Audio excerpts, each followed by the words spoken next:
Welcome. Welcome to the Mega Reading Secrets program. I'm Howard Berg, and I'll be your instructor. Probably one of the most exciting things that ever happened to me is getting into the Guinness Book of World Records as the world's fastest reader. It's not everyone that gets the name on the same page as the picture of the world's largest sandcastle. And unlike the sandcastle, I'm still here. Often in our lives, we build our hopes, wishes, and aspirations on things that are as short-lived as an intangible as a sandcastle.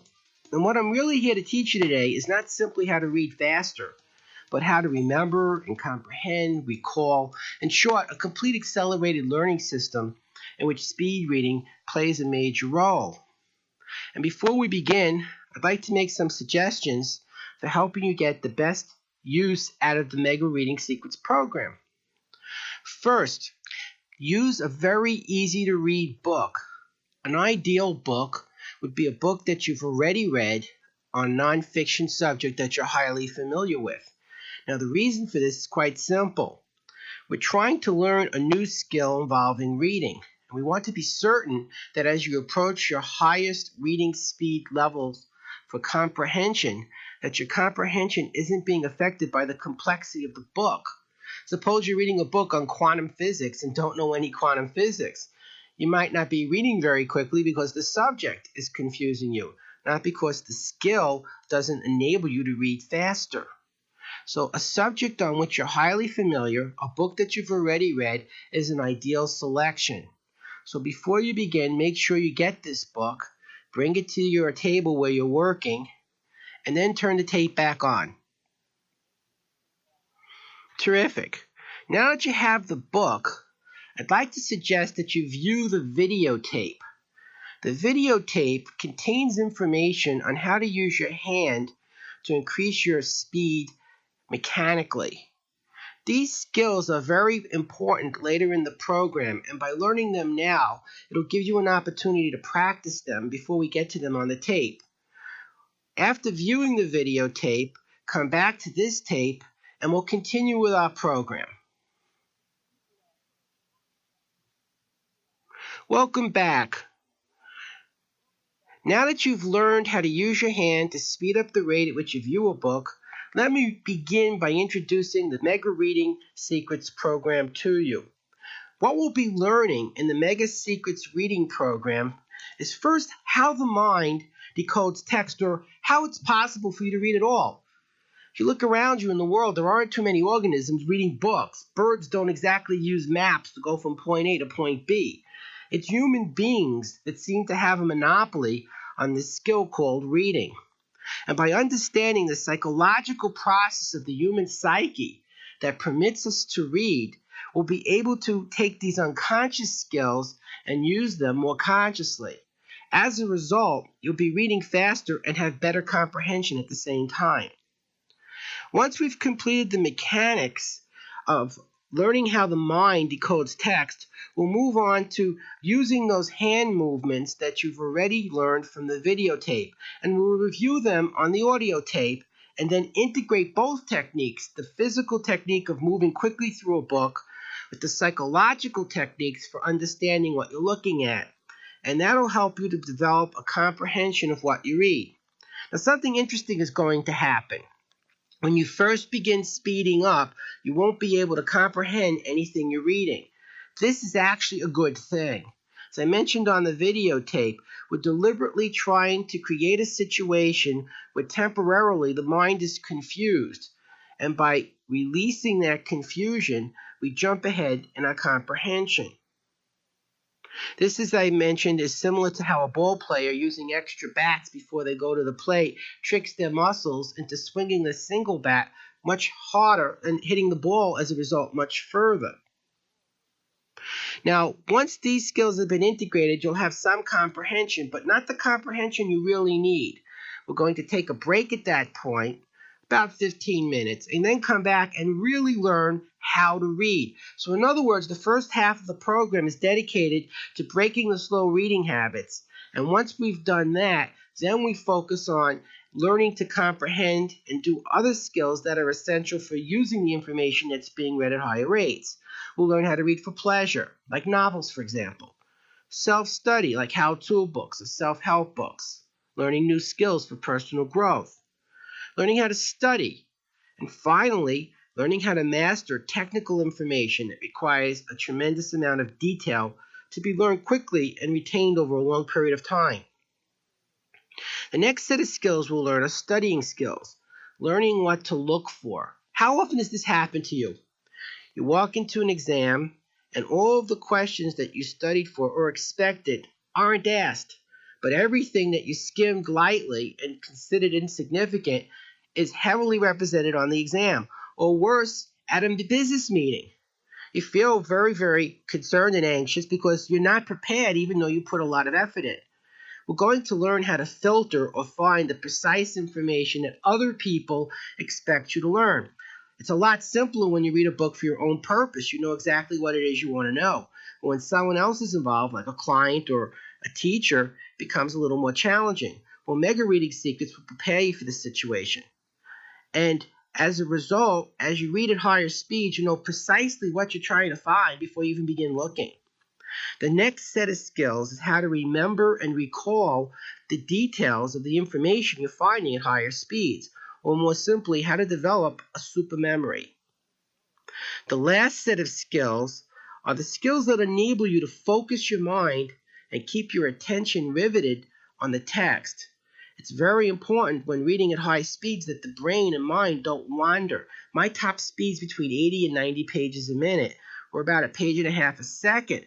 So if I'm distracted for even 4 seconds, I'm going to miss 6 pages. That's a lot of information to not see in a text. Another problem that comes from poorly focusing the mind are problems with anxiety and tension and fear. For example, many times people study very well and they do remember what they learn. But then they walk into a tense meeting environment or a very high pressure examination, become frightened, and all that information that they've committed to memory just seems to melt until the test is over. And so it's quite important to develop skills for using the information that's been learned and outputting the information. We're also going to learn a lot of study skills for taking tests and promotional exams that many of the students taking this program and professionals who often go back to school will find very, very helpful. So that's the program in a nutshell. And the first thing I'd like to do now before we actually begin is to take the book that you've selected and determine approximately how many words are on a page of text. I'm going to give you 2 ways of doing it, and this is in your workbook. If you look under the page for steps for finding your initial reading rate, I'm going to give you a mathematical way of doing it and a non-mathematical way of doing it. Choose the one that's most comfortable for you. Now that you have the book, I'd like you to count the number of words on 5 typical lines. This will give you an average number of words per line when you divide by 5. To make the math simpler, since we're just rounding off anyway, whatever number that you count after you count the number of words on 5 typical lines, make it easy to divide it by 5 by rounding it off to the nearest number divisible by 5. For example, suppose you find that you have 101 words, round it off to 100. Suppose you get 266 words, round it off to 265. Make the division simple because this is an approximation anyway. Now, take a moment and do this and turn the tape back on. Great, so now you know approximately how many words are on a typical line. Write this number down, and now count the number of words on a typical page. Now, a typical page usually isn't the first page of a chapter because the title on the first page of a chapter usually offsets the text considerably. So you may want to select the second page in a chapter. And if you're working with columns, then what you're dealing with is how many words are in a typical column. It's just an approximation anyway. So take a moment now and count the number of lines on a typical page or column, depending on the book you've selected, and then turn the tape back on. Now multiply the number of words on a typical line by the number of lines on a typical page, and what you obtain is the number of words on a typical page. By the way, Mega Math Secrets is coming out shortly, so if you're having a problem doing the math, you may want to think about getting this program as well. But that's not what we're here for today. As a result of what you've just done, you found out approximately how many words were on a typical page. Let's say, for argument's sake, there was 600 words per page. What you're going to do next is read for 1 minute. I'm going to time you. And at the end of the minute, I'm going to tell you a simple way to figure out how many words you've read in a minute. Get comfortable. Open the book to the first page of chapter 1. And I'm going to time you for 1 minute. And when I tell you to stop, you'll stop. Get ready. Begin.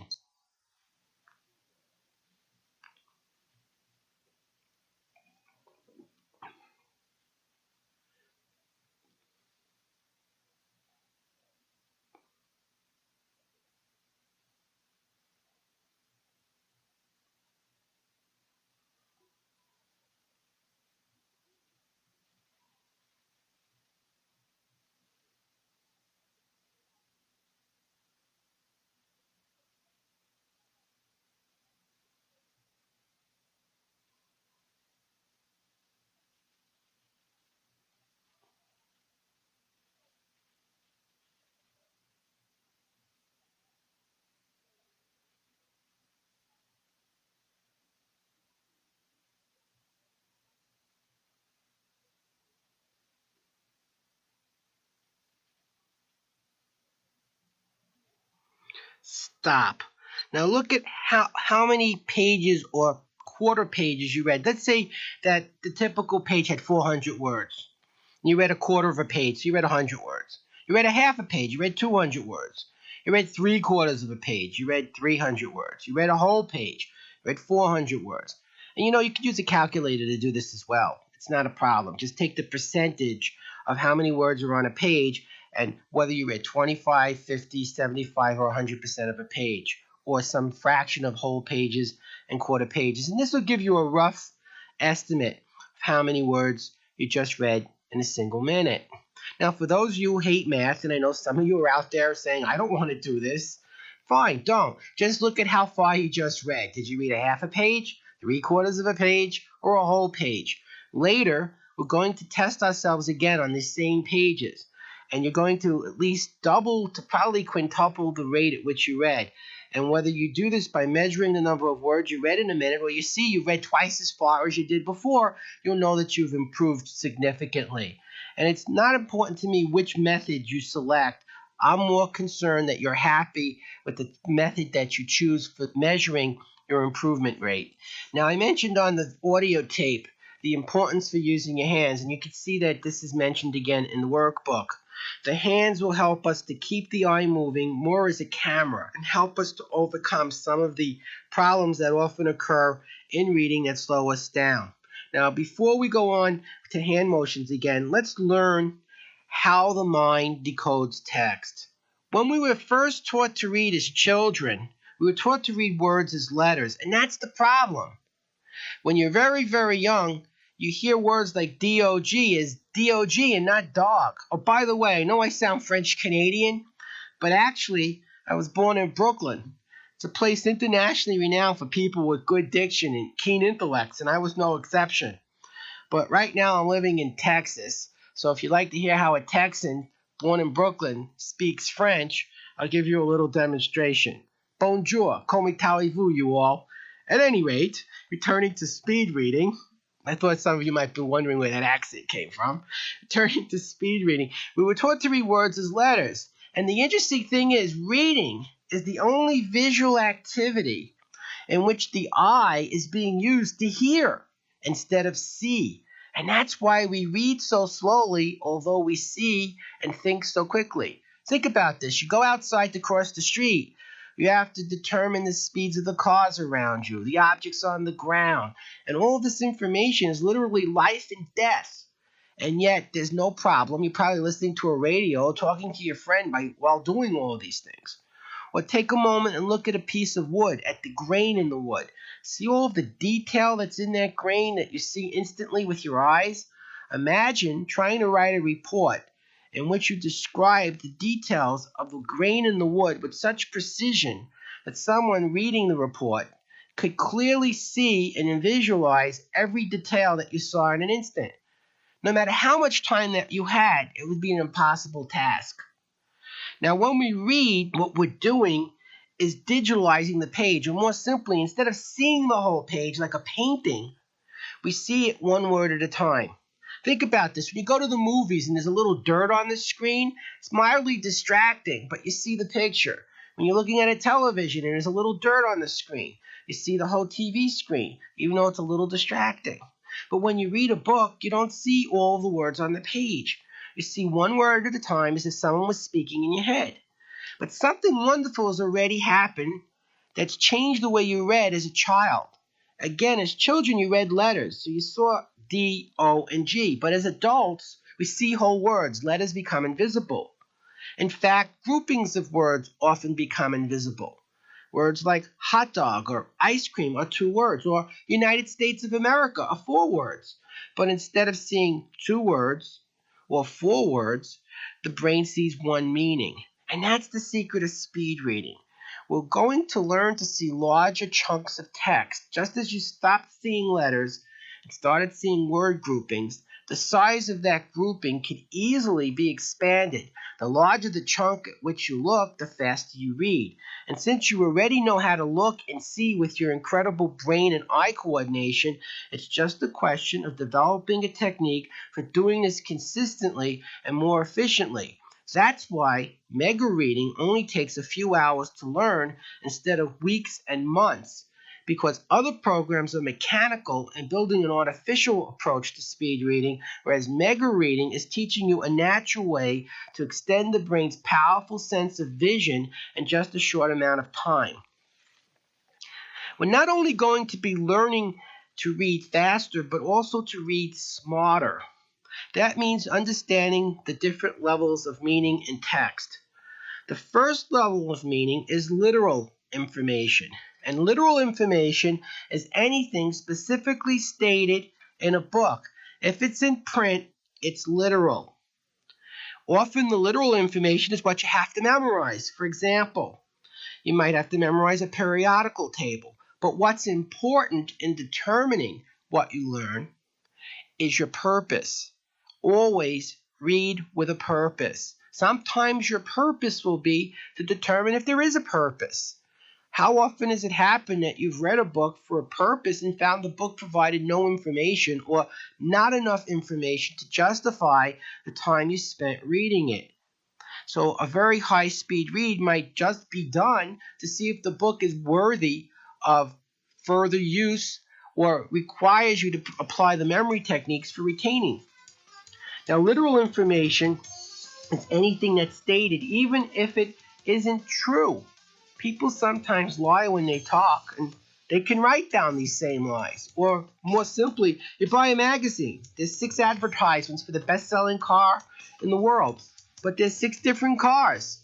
Somehow, nobody seems to care as long as the ad revenue is paid. So it's literal because it's in print, but not necessarily true. So we have to learn to not just look at what's in a book, but also think about the significance of what we read.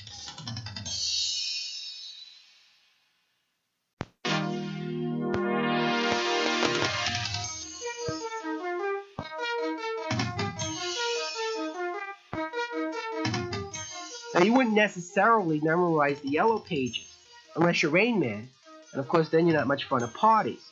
So literal information has to be carefully filtered, and essentially it'll come down to the definitions or vocabulary in a subject and the concepts or the information that has to be implemented or used in a situation. Implied information is the next level of learning. Implied information is not stated in a book, but assumed to be common knowledge of an average person reading the book. Now, the common knowledge or the database that you bring into the reading experience is called schema. Schema, spelled S-C-H-E-M-A, is your knowledge of the world or your familiarity with the world. And this is really what will help you speed up. For example, if I read a book and the book said the woman had a red dress on, you wouldn't say, what's a woman? What's red? What's a dress? You're using your knowledge of these words from your experience of life to decode the sentence. So on the implied level of learning, Information that's assumed to be part of everyone's experience reading the book is left out by the author. Otherwise, books could not be written. Remember, writers don't write for us as individuals unless it's a letter. They write for an audience or a group, and they have to make some assumptions about the experiences that group has with the world. And herein lies some of the comprehension problems many of you are experiencing already. Some writers make bad assumptions. This is especially true in technical or bureaucratic writing. Suppose a man has spent 35 years teaching calculus. It's so simple to him. You're reading a book that has assumptions about your knowledge of calculus that are erroneous. And when you try to comprehend the book, nothing makes any sense. So it may not be your comprehension that's a problem. It may be an experience that was assumed to be in your life that's missing. You might have had a substitute teacher when you were in 6th grade for 6 months, and you missed a tremendous amount of math, not knowing that it was important. Later in your high school career, when everyone's learning algebra, you're struggling to understand something that everyone else seems to quickly learn. And the question is, how come I don't get it? Everyone else does. Because everyone else had a teacher during that 6 months. They weren't in your elementary school. And so an experience that was assumed to be there was missing. Now, this will happen in various subjects in different times in our lives. And one of the strategies I'll be teaching you later is how to make compensations for poorly written books that assume things that are there that really aren't there. And you'll learn how to make compensation for that, or for things that you've missed that you should have learned. And that's implied information. Inferential information is information that is not common knowledge or something that most people know. Inferential information is information that requires highly specialized training or experience. For example, if you're reading a book on open heart surgery and your next door neighbor needs a quadruple bypass and doesn't have health insurance, I don't care how many times you read that book, he's not going to want you to open up his heart, even if you offer to do it for free at a local hospital that's stupid enough to let you use the surgery procedure room. It's not going to happen. Because reading that book doesn't qualify you as a surgeon. In fact, even if you were a surgeon and read the book on open heart surgery, it wouldn't qualify you to perform the surgery. Other experiences that would be related to that book would be needed as well. Inferential reading is your ability to question and challenge what you read, to say, I don't agree with this. I've read other things, or I've seen other things, or I've heard other things. Or saying I do agree with it because I've seen other things or heard other things. Inferential reading is your ability to apply information in ways that were not anticipated or expected by the author of a work. For example, you read Art of the Deal by Donald Trump and see how to make a fortune baking cookies. It wasn't Trump's intention to make you a wealthy baker. However, you inferred a way to apply his business strategies in a totally unrelated way, and it made you successful. Fact is, some of the biggest breakthroughs in the history of humanity have come from inferential information. Here's a classical example. Bohr, at the turn of the century, was struggling to determine the structure of the atom. All that was really known was that the atom had a positive charge, a proton, and a negative charge, and an electron, but nobody knew if there was a pattern to this. Well, Bohr, in his investigation, began to see a pattern emerging. See, Bohr played the violin, and what he was seeing was that the relative distances of the electrons from the center of the atom were identical to the distances of notes on a stringed instrument. Anyone who's looked at a guitar or a violin knows that as your fingers go down the frets, the notes get closer and closer together. Well, this is a mathematical progression. It's called the Pythagorean interval. And Bohr noticed that the exact, not a similar, but the exact same progression appeared to be at work in the structure of the atom. Could he have inferred this if he had no knowledge of music? Probably not. But because his mind had information on both subjects, when he was exploring the problem in physics, his inferential mind linked the two pieces of information together. And as a result, we had a major breakthrough. In your own lives, the same phenomenon will occur.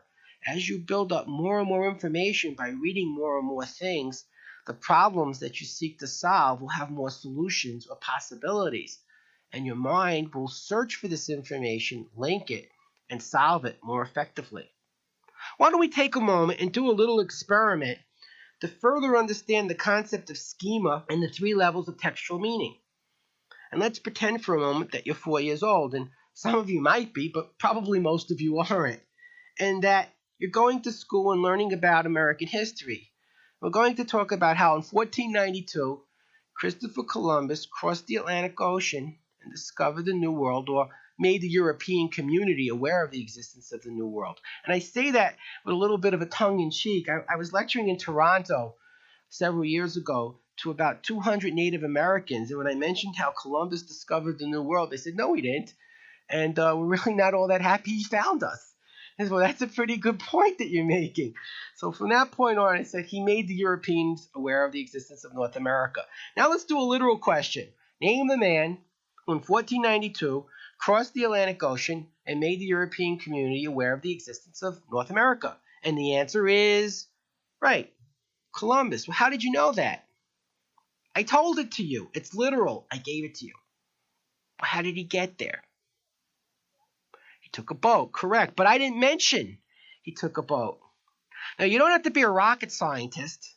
They didn't like it when I said that at Rockwell, but you don't have to be a rocket scientist to know that he didn't fly.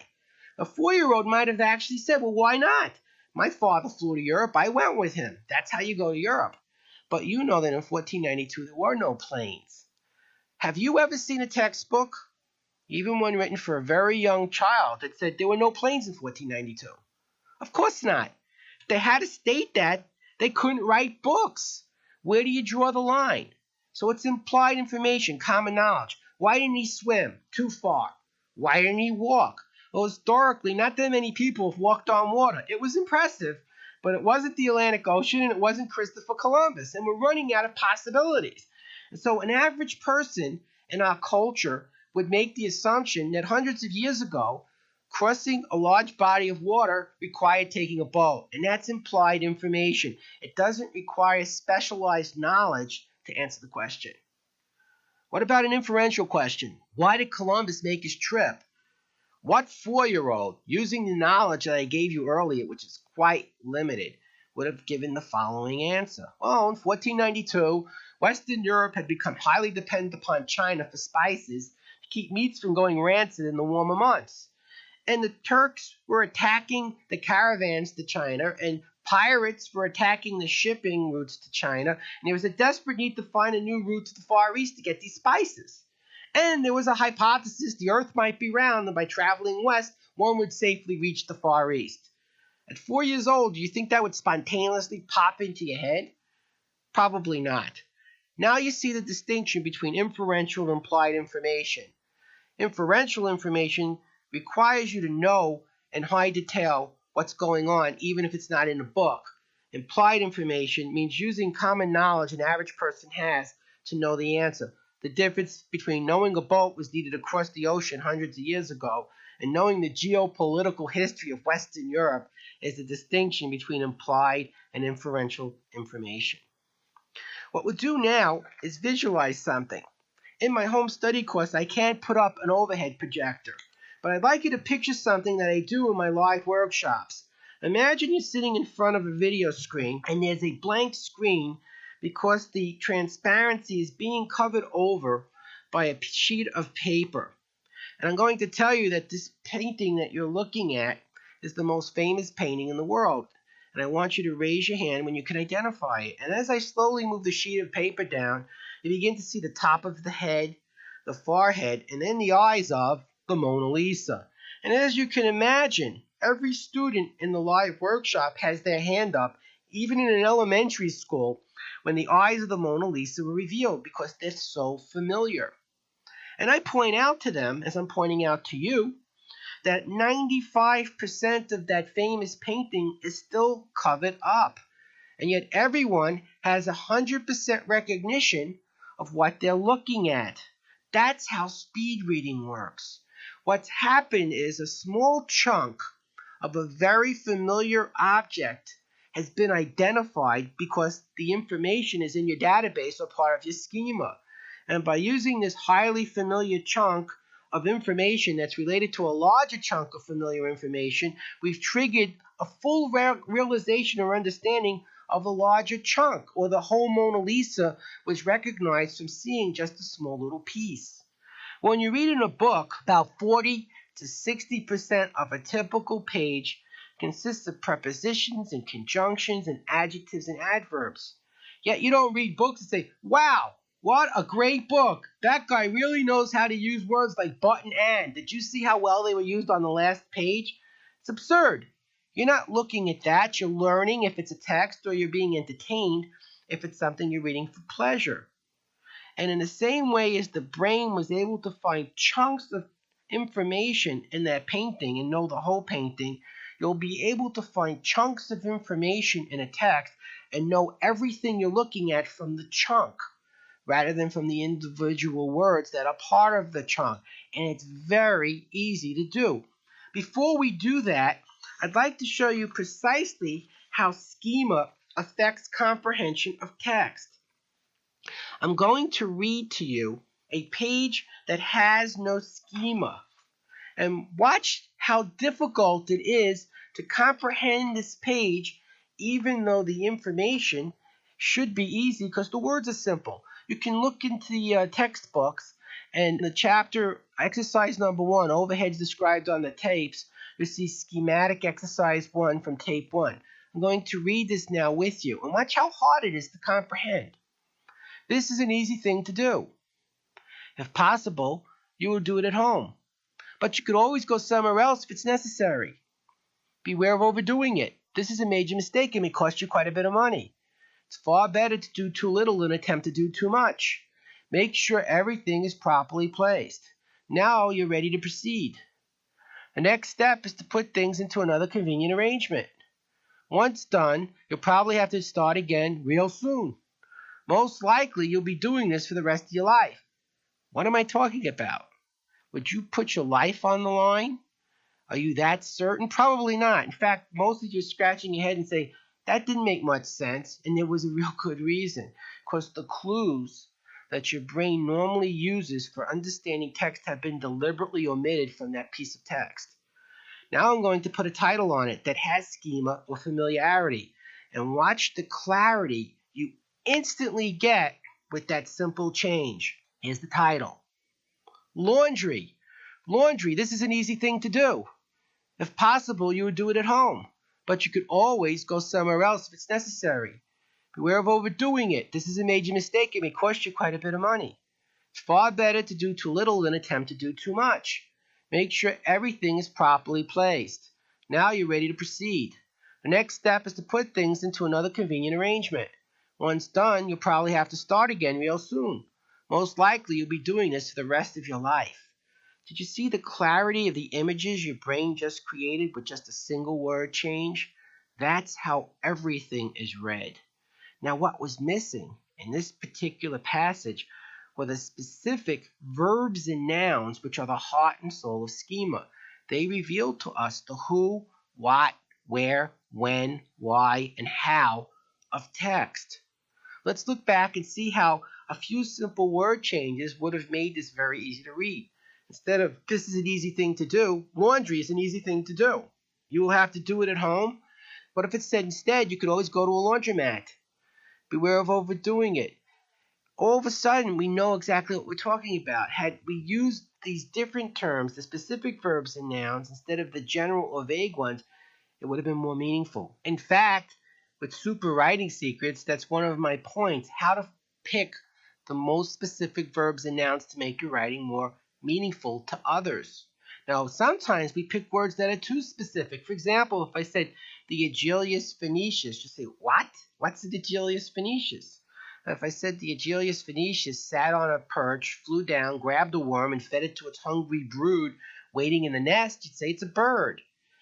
Now, if you're in a group of ornithologists who study birds, they'll understand exactly what you're talking about. But if you're talking to a normal person, they won't have a clue. So choose your words carefully. Sometimes the jargon of a particular field or profession might have terms that are very familiar to other members of the field, but highly unfamiliar to everyone else. And if you're using this jargon on a regular basis, It may be important for you to remember when talking to everyone else to define your terms and give them more clarity, because then the specificness or the specificity of the word is actually more of a problem than a help. So just keep that in mind, a little writing tip that's growing out of our reading program.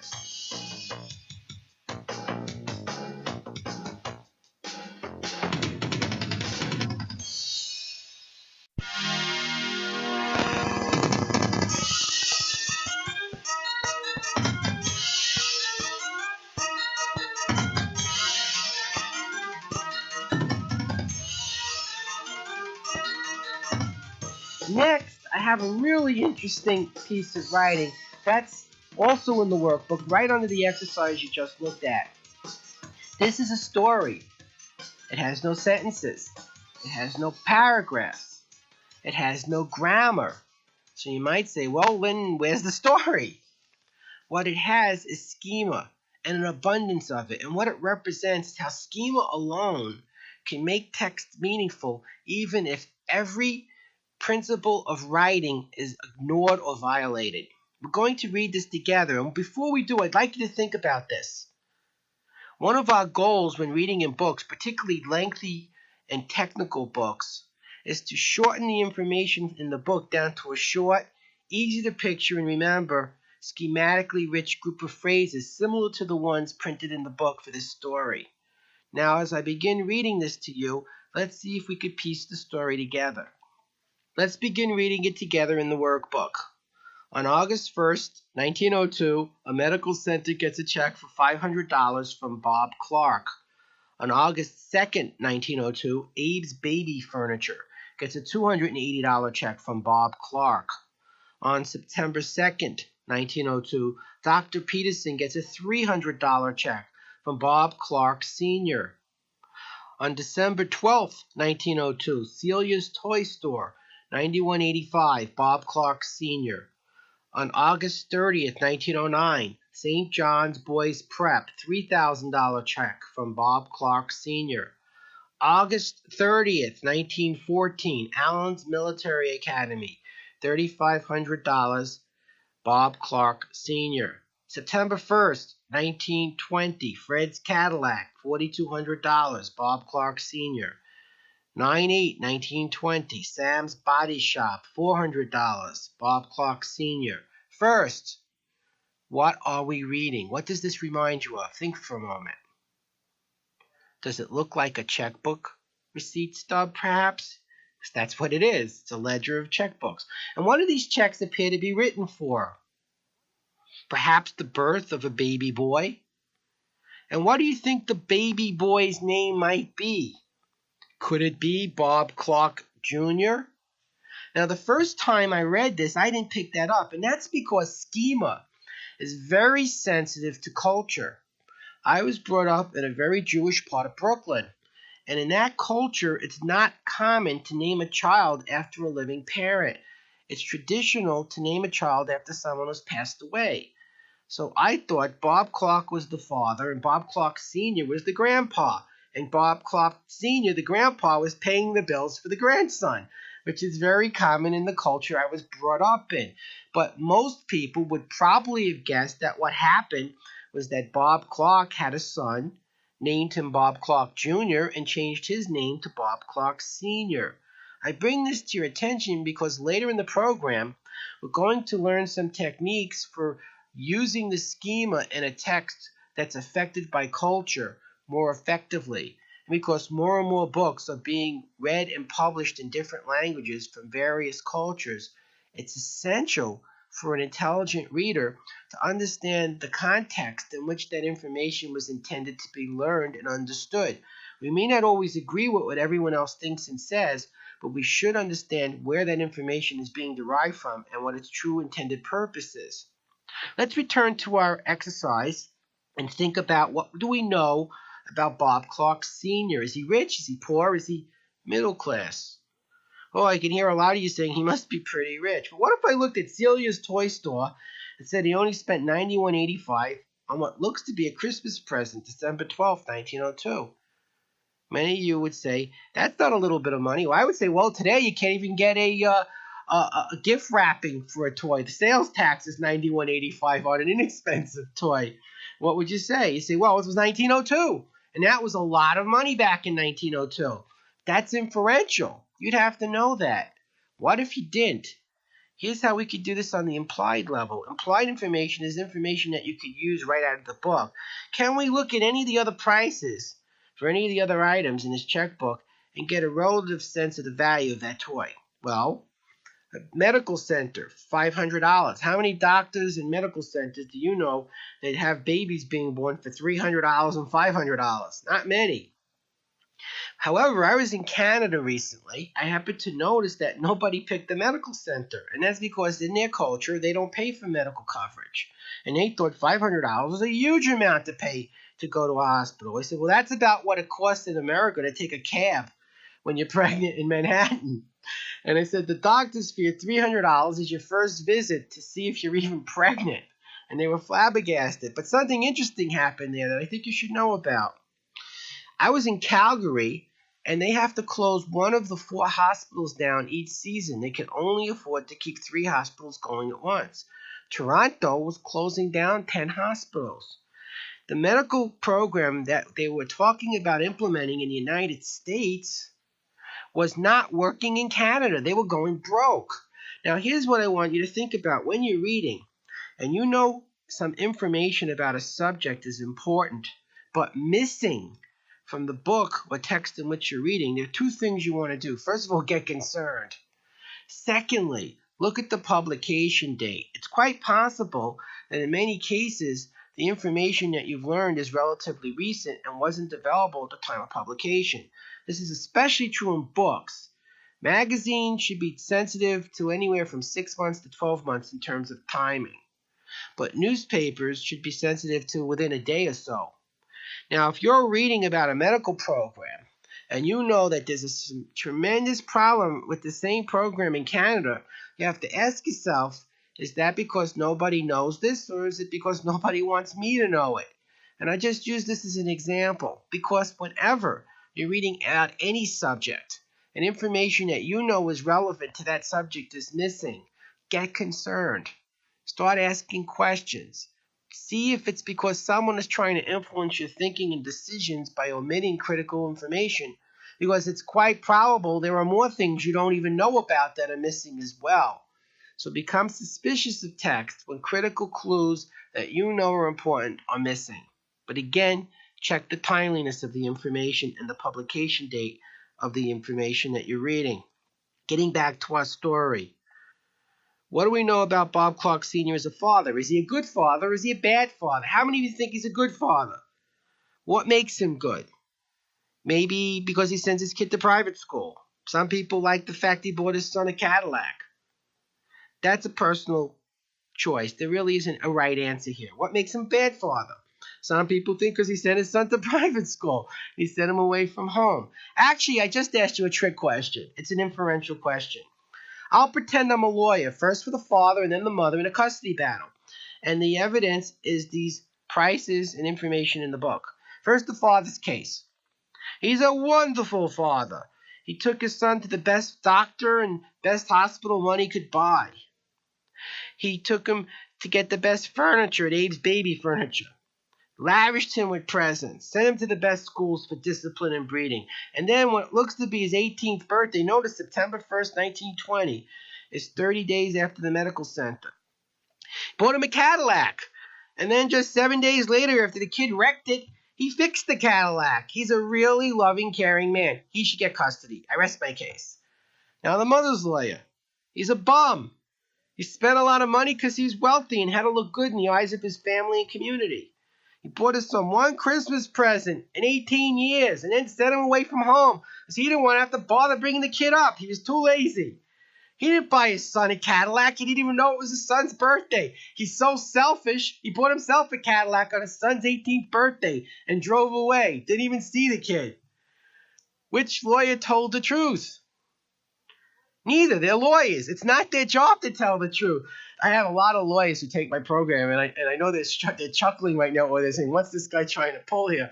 But I tell people is the job of the lawyer is to make the evidence appear favorable to their client's position. It's schema. The jury judges, or the judge judges or infers whose presentation of the evidence favors a decision.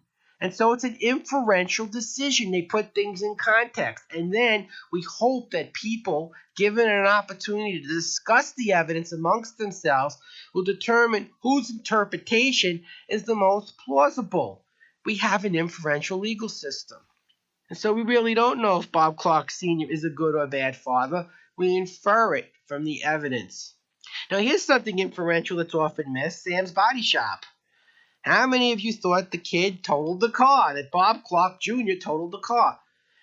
Is it inconceivable that a new car was taken to a body shop and modified?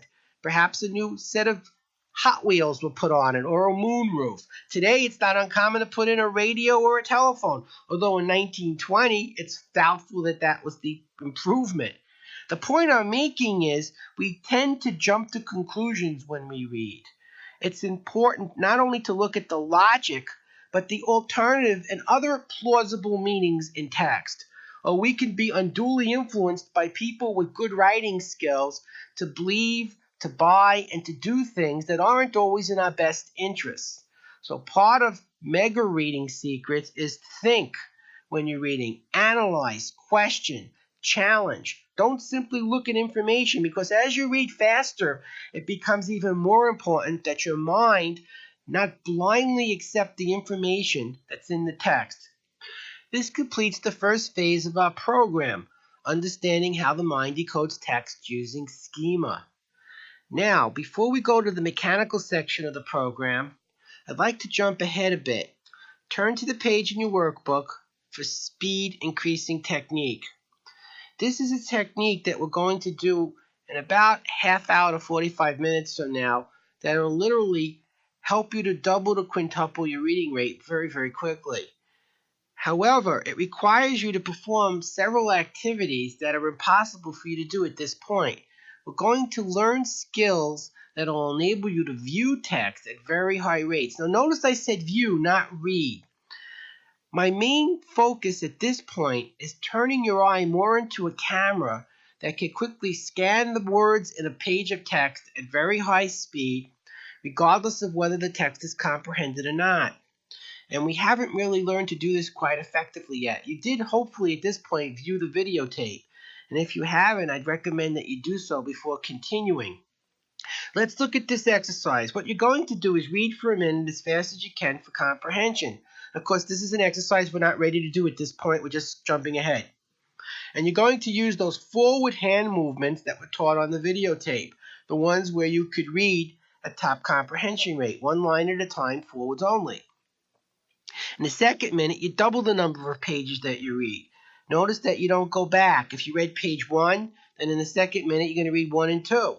If you read pages 1 and 2 in the first minute, you'll read 3 and 4, 5 and 6, 4 pages. You double whatever you did. You don't even have to count pages. Make it simple on yourself. Just double your speed. Third minute, you triple your speed. So for the first minute, if you read 1 page, and the second 2, and the third you'll read 3. But you're not really reading, because you can't read 3 times faster than you could read. You're just looking. The words will be a blur and very confusing. In the fourth minute, you go back to reading as fast as you can with comprehension, starting from wherever you finished. So let's say you read page 1 in the first minute, 2 and 3 in the second minute, 4, 5, and 6 in the third minute. Then wherever you finished in the third minute, you begin reading at your best comprehension rate in the fourth minute. And as a result, your speed will go up. And I'll explain why when we come back to this exercise after going over some of the mechanical skills that are critical for us to be able to do this exercise. I'd like you to turn now to the backward reading exercise in your book. And what we're going to do is use this page of text to practice some of the hand movements that are on the videotape. We'll reinforce something we've already started. First, as I mentioned on the tape, we're using the hand to keep the eye moving. If you miss a word, it doesn't matter. If you didn't understand something, it doesn't matter. What's important is that you're seeing all the words on the page and that they're making sense more or less, even though you're not retaining it very well. And it's not critical that your comprehension be very good at this stage. In fact, most of you will find it's very poor. use the hand that you picked from the videotape and read starting at the top of the page where it says this exercise will give you experience in reading backwards.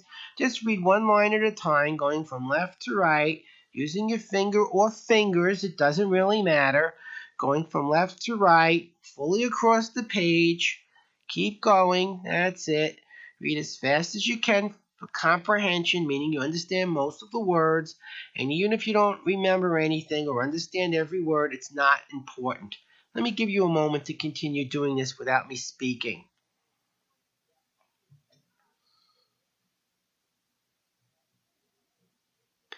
Excellent. Well, this will be the last thing that you're able to read and comprehend for a while. We're about to go into a state of confusion. And remember, the more confused you get, the better you're probably reading. Remember the analogy on the videotape? A ball player often takes extra bats to the practice area, swings them for a while, and then when he hits the ball with a single bat, the ball gets hit harder because his muscles expect him to swing a heavier weight. Now, when we read normally, we hear a voice in our head, and that voice is what slows you down. What we want to do is overwhelm that voice by seeing information faster than the voice can decode. This forces you into a more visual mode of reading, but causes considerable confusion initially because you don't know what you're looking at. So the more confusion you're getting, the better you're probably doing the exercise, and it's irrelevant if your understanding is there. In fact, it's very unlikely you'll be able to understand. Go to the top of the page, and using your hand, I don't care how many fingers you pick, we're going to look at 2 lines at once. And here's the rate I want you to go. You're going to follow along with me. 2 lines, 2 lines, 2 lines. Go to the top of the page. Remember, I'm not concerned with comprehension. All I'm really interested in is, can you force your eye to follow your hand at the pace that I'm setting, regardless of whether you're understanding or not? You're learning to be a visual observer of text. That's it. It's the coordination skill that I'm concerned about you developing right now, and not the understanding of the text. Okay, no matter what, make your hand follow me and make your eye follow your hand. Ready? 2 lines, 2 lines, 2 lines, 2 lines, 2 lines, 2 lines, 2 lines, 2 lines, 2 lines, 2 lines, 2 lines, 2 lines. And about now you're at the bottom of the page wondering what you just looked at. You're getting your hand dirty and the book clean. So there's a little perk from the program. But in reality, what you're learning to do now is speed up the rate at which you're seeing a page in an organized fashion. 2 lines probably made no sense at all. So 4 won't be any worse, but it'll be twice as fast. So let's go back to the top, and this time look at 4 lines at a time. And by the way, if you're seeing 4.5 or 5 or 6, who cares? You don't know what you're reading anyway. All I'm interested in is, are you seeing larger chunks and not skipping anything, and visually seeing that there are words on the page? Whether the words make sense or not is totally irrelevant. Top of the page, follow my voice, 4 lines at a time. Ready, begin. 4 lines, 4 lines, 4 lines, 4 lines, 4 lines, 4 lines, 4 lines, 4 lines, 4 lines. Stop. You should have just finished the page. Again, comprehension isn't real good. In fact, it's probably non-existent. But that doesn't matter. You saw the page. Go back to the top. This time we're going to look at a paragraph at a time. Since you can't read a few lines, reading many lines won't make any difference. By the way, if the paragraph gets really too big for you to look at, break it into smaller chunks that you can see. Remember, we're going a whole paragraph at once. Don't concern yourself with what you can't comprehend. Just see the words. That's all you need to do. Pretend it's in a foreign language. You can't read Aramaic, probably. Pretend it's in Aramaic. Pretend it's in Sanskrit. You're not missing anything because you don't speak the language. All you have to do is see the letters on the page. Ready? A paragraph, a paragraph, a paragraph, a paragraph, paragraph, paragraph. Done. You just looked at the whole page. And if you didn't, go back and try it again. Remember, we're not trying to read. We're trying to move the eye from the top to the bottom of the page very quickly. Okay, now let's make this a little more interesting. Let's go on to backward reading, which we began on the video. Backward reading is very useful for that exercise that we're going to be doing in a moment, which requires you to read 2 and 3 times faster than you can comprehend. And since the goal is to get confused and you can't read backwards, it works very effectively in confusing you. However, many of you will discover that you can read backwards. Usually in an average live workshop, a third of the class reads backwards immediately. Another third in about a month's time can read backwards, and some people will never read backwards. As I mentioned on the tape, I'm not here to teach you to read backwards, but how to speed up. And we're all using different techniques. Some of you will read faster because you read one line at a time quicker. And that'll be most of you. Some of you will read faster because you're reading forward and backwards. Some will read several lines forward. Some will read several lines forward and backwards. It doesn't matter which thing works best for you, but by exploring all of the possibilities, we will discover what technique works best for you as an individual and customize the program to you and how your brain processes information. So consider this an experiment. You know when you go to the eye doctor, he doesn't know your prescription. You're telling him, I can see now. He says, good, that's your prescription. When you tell him you can't see, he knows it isn't your prescription. Well, I'm doing the same thing. We're going to find what works and what doesn't work. Now, when you think of reading backwards, a lot of times people say, how could you read backwards? Well, if you look in a room at things and people, you don't go from left to right and see, and then from right to left and say, I can't see anybody. It's backwards. Of course not. Your brain works in both directions. As I mentioned on the tape, Hebrew is backwards. They don't say the books are broken. Many Asiatic languages are backwards and vertical. The human brain can read forwards and backwards. It's a habit that makes English get read from left to right. It's a very powerful habit that not everyone can break, nor does it really matter if you break it. Go at the top of the page. Actually, let's go where it says Pavlov's dog in the first line with the word who. And go forward a line and back a line. And forward a line, you don't have to read it, just look at it. Back a line, forward a line, and back a line, and forward a line, and back a line. Perfect. So what you've done is looked at the book going in 2 directions. Now to look at chunks of text, we'll use the technique we developed on the video. We're going to pretend that there's a line going over and under our text, which is very visible on this page. But when you read in your own book, the line will be invisible. So we're getting to see what that line looks like in this particular part of the text in our workbook.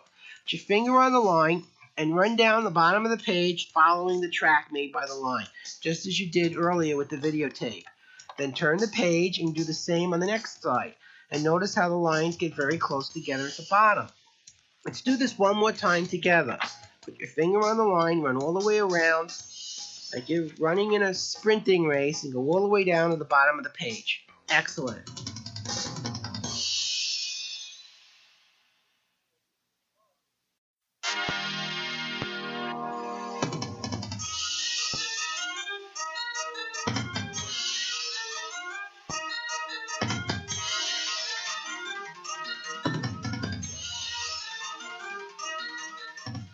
Now, what I'd like you to do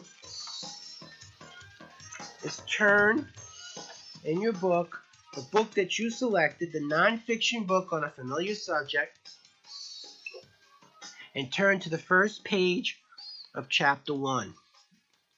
And what I'd like you to do is read with me for 1 minute at 5 seconds a page. Here's how we're going to do it. I'm going to time you for 1 minute. Putting your hand on the top of the page, you're going to read one paragraph at a time, going over and under, over and under, over and under, and I'm going to time you. I'm going to show you how it works. I'm going to go 1, 2, 3, 4, 5. Next page. 1, 2, 3, 4, 5. Now, go back to page 1 of the first chapter, and I'm going to time you. What I'm interested in having you do is in 5 seconds time, go from the top to the bottom of the page, seeing every word on the page because your hand goes completely from the left to the right side, irregardless of comprehension or understanding, which will be very, very poor. And if you feel a little confused, even better. We want you to feel confused. Remember, during the second and third minute, it's the confusion, which when released in the fourth minute will boost your speed. So we're deliberately creating a state of tension and confusion for a short period of time to permanently increase your ability to read a book for the rest of your life. It's a very short trade-off. And it's really not that uncomfortable. It's not like getting caned in Singapore, okay? It's a very simple discomfort. We're at the top of the page in your book, 5 seconds a page, ready, forwards and backwards, a paragraph at a time. Begin. 1, 2, 3, 4, 5. Next page. 1, 2, 3, 4, 5. Next page. 1, 2, 3, 4, 5. Next page. 1, 2, 3, 4, 5. Next page. 1, 2, 3, 4, 5. Next page. 1, 2, 3, 4, 5. Let's stop. Now, go back to the first page of the first chapter you were just reading, and let's speed it up a bit. Let's go for 2 seconds a page.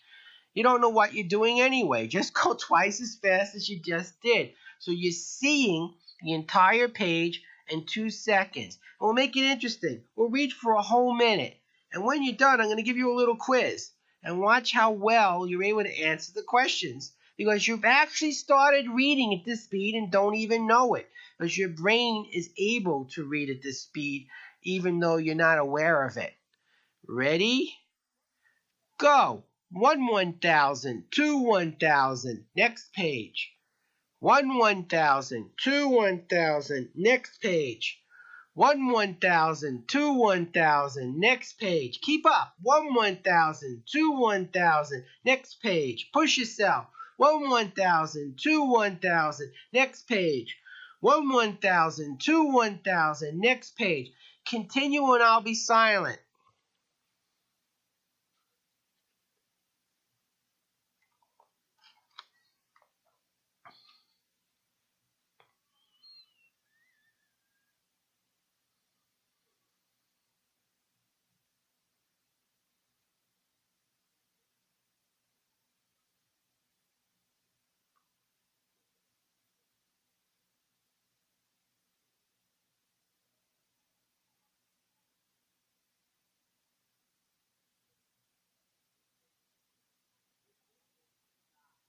And stop. Good book? Well, let me ask you a couple questions. Does your book have pictures? Well, that's a question you were able to answer, wasn't it? Does your book have chapters? Does the book have any subheadings? Yes or no? Does the book have any summaries or charts or diagrams?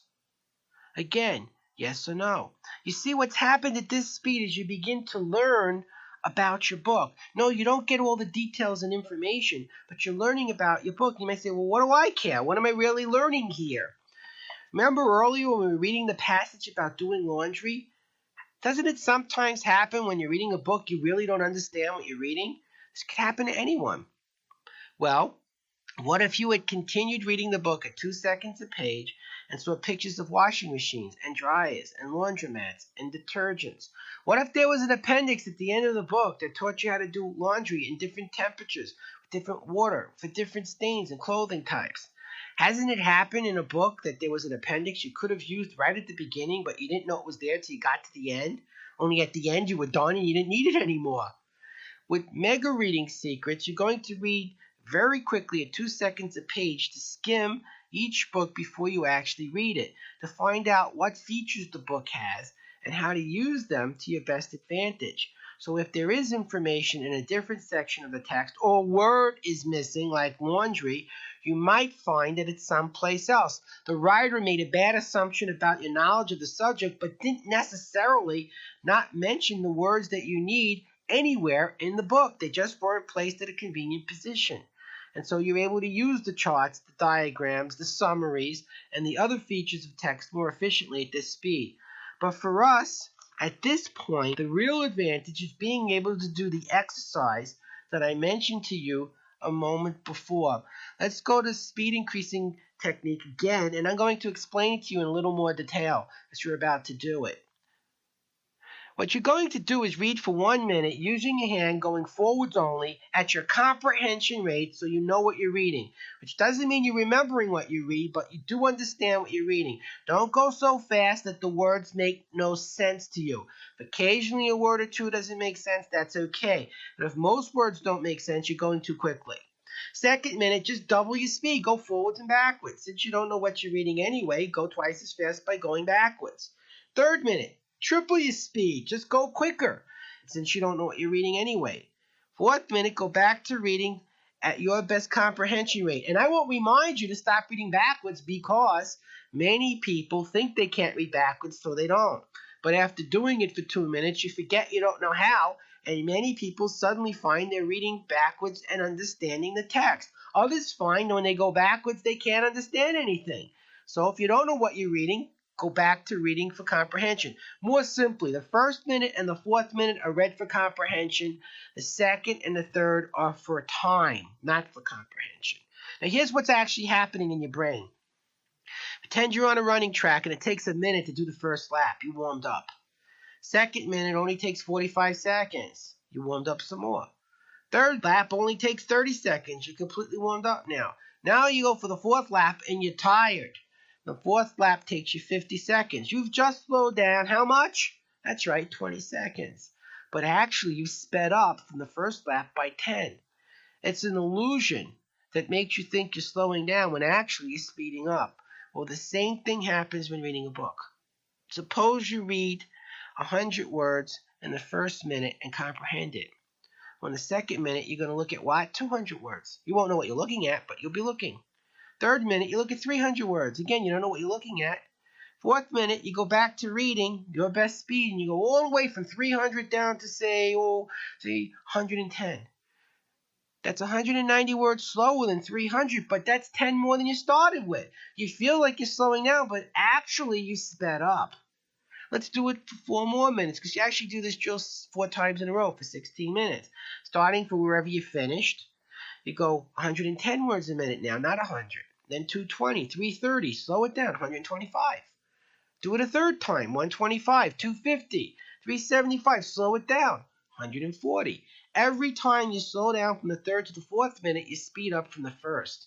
That's why we did these drills, to learn how to deliberately stay confused for 2 minutes so that when we release the tension, the brain would be working so quickly to keep up at a pace it can't keep up with that when you slow down, it's still processing faster than normal when you speed jumps. And that will help us to break the slow reading habit.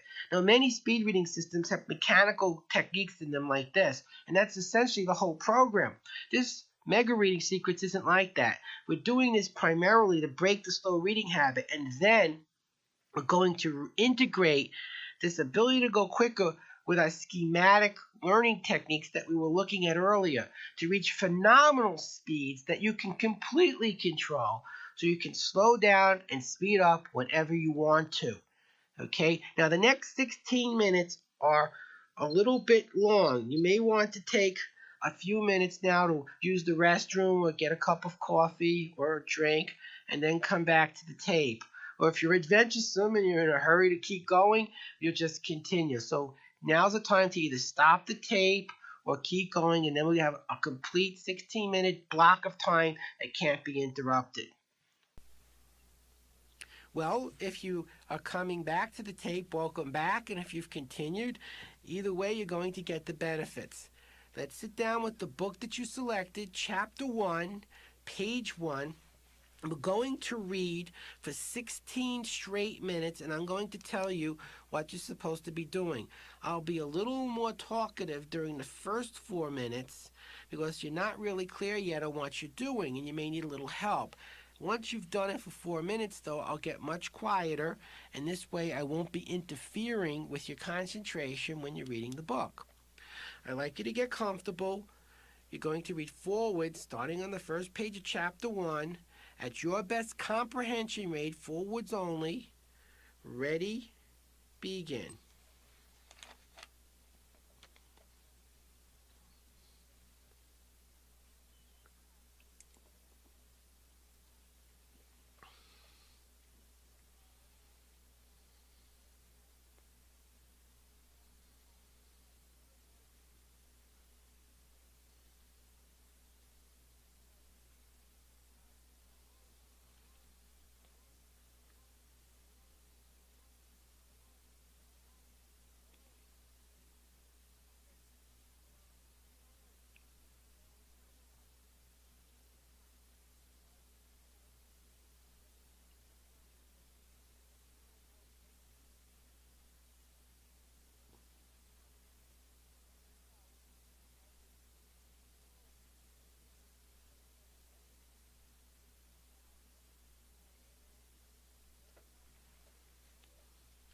stop. Now, from wherever you finished, you're going to continue going twice as fast. Read backwards. Don't concern yourself with comprehension. Speed is all that matters. Doubling, ready, begin. Make your hand move your eye. Don't let your eye slow down your hand. Focus on speed, not on comprehension. 15 seconds, you're a quarter of the way done.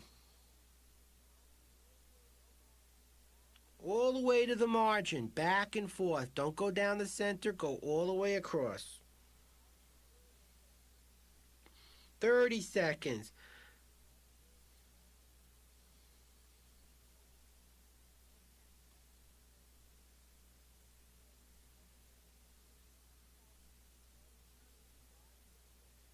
"45 seconds, 3/4 of the way done.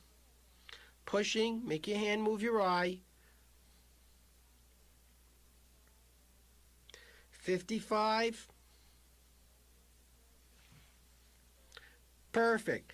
This is the third minute. Tripling your speed from the first minute. Tripling, go backwards. Forget comprehension, focus on speed. Ready? Begin.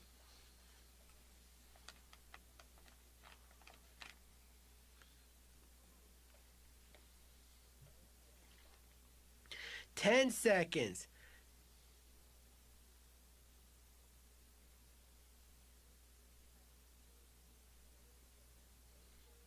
20 seconds, 1/3 of the way done.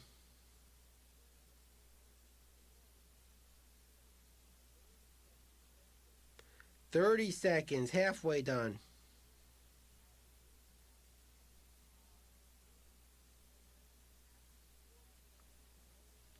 40 seconds, starting the last section now.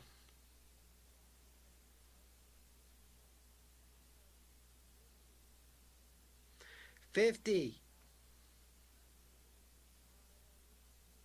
55. Stop. This is the fourth minute. Read at your speed, your comprehension rate, as fast as you could comprehend. Ready? Begin.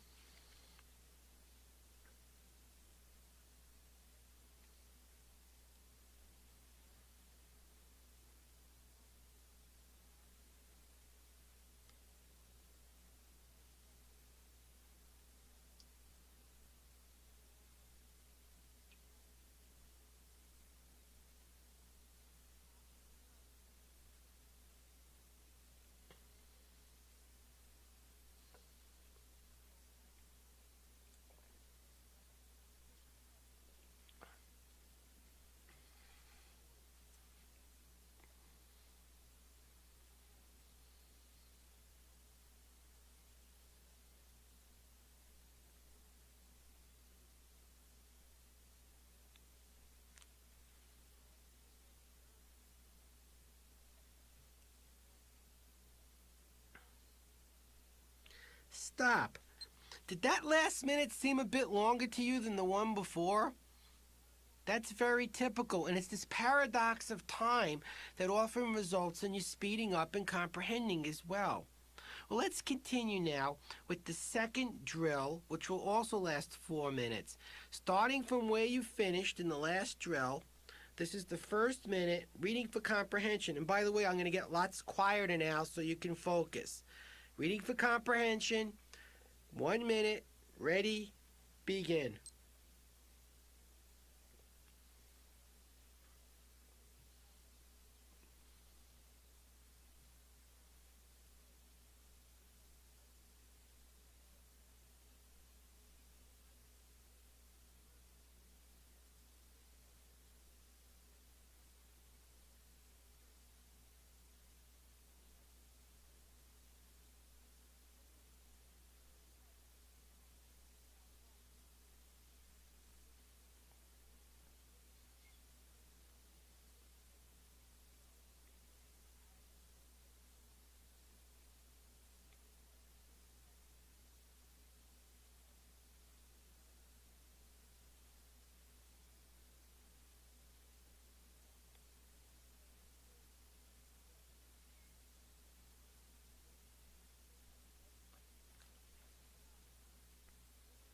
Stop.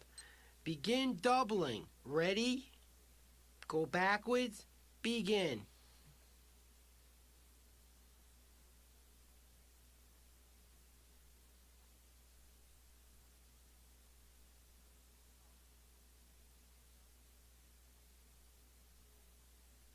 "15 seconds.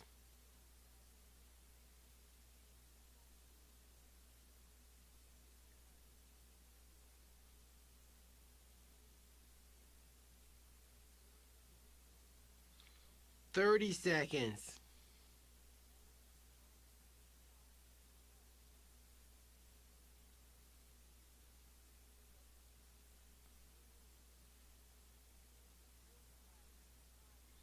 "45 seconds.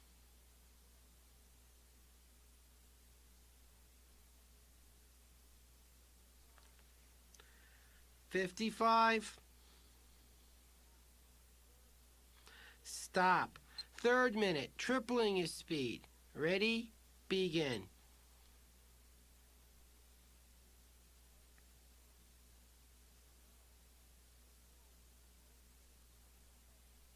"10 seconds.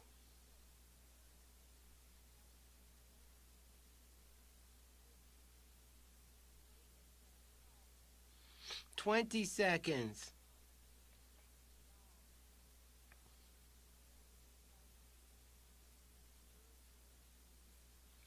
"30 seconds.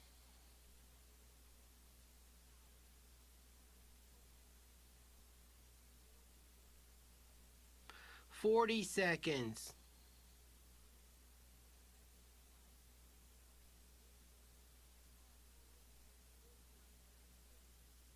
"50.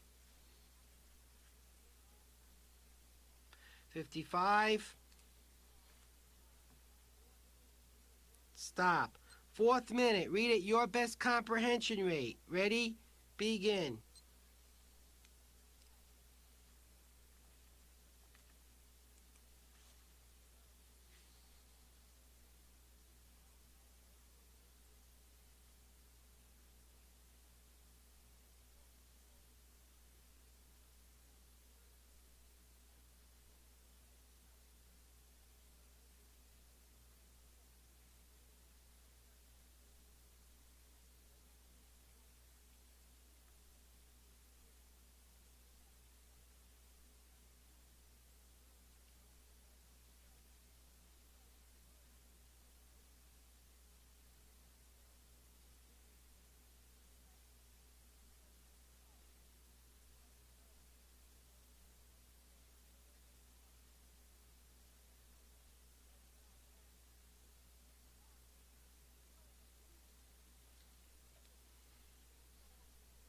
Good. This starts the third set of drills, first minute, comprehension, your speed. Ready? Begin.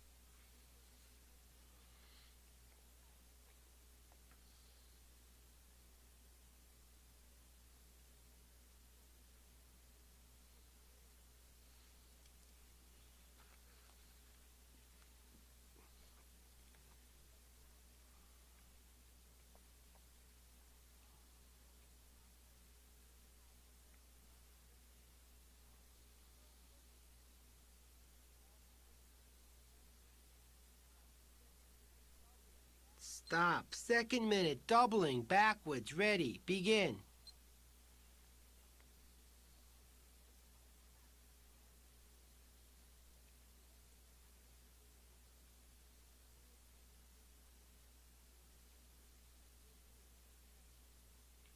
"15.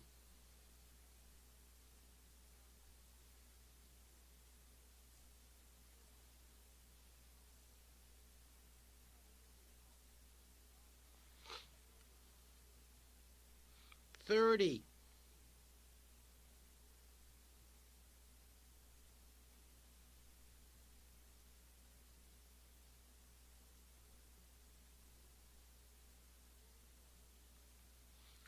45,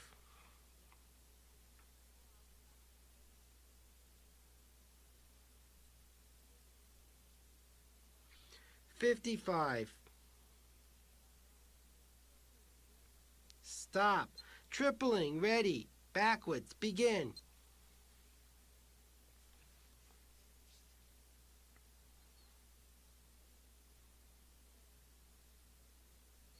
10,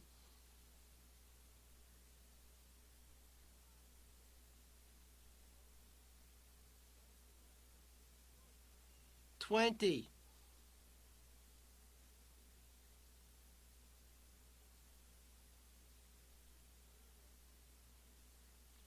30,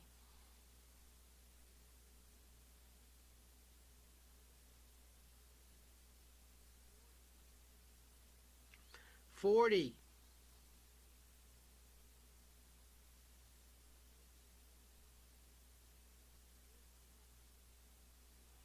50.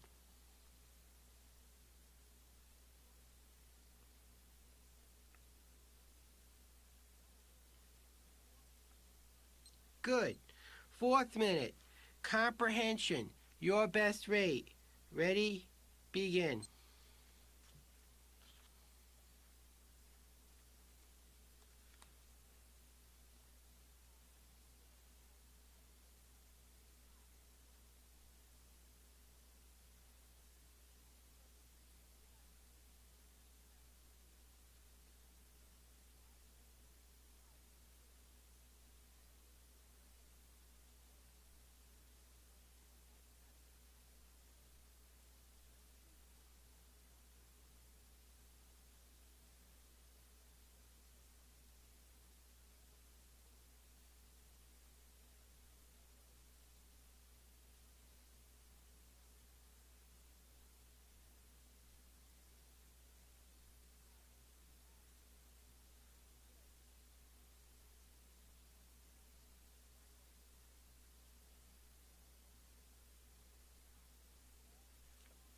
Excellent.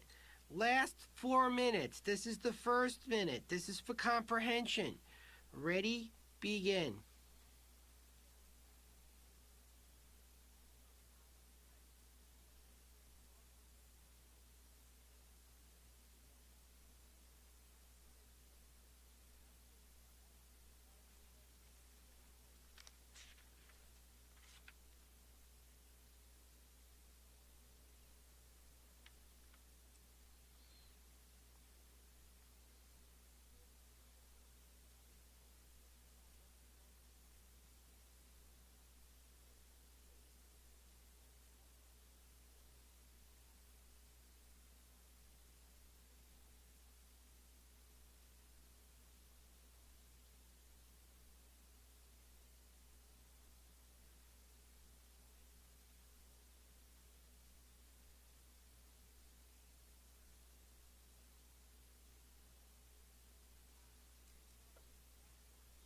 'Stop. Begin doubling. Backwards. Ready. Begin.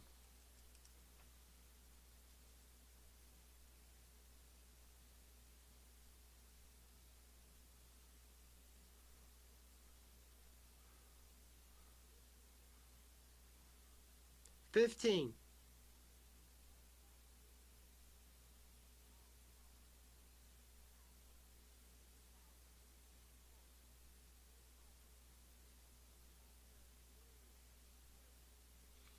30,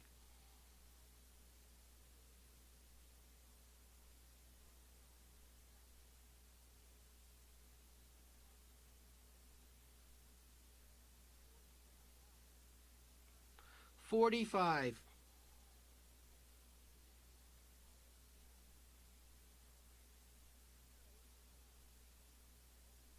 55. Stop. Third minute. Tripling. Ready.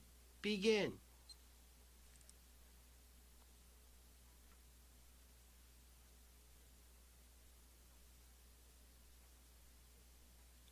10,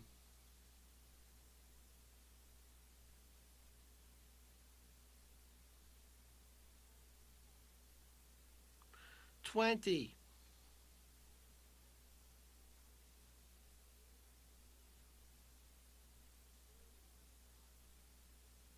30,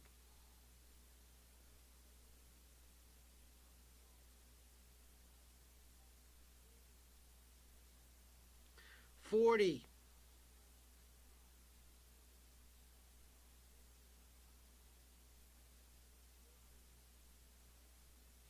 50, 55. Stop. Last minute comprehension, your best speed. Ready, begin.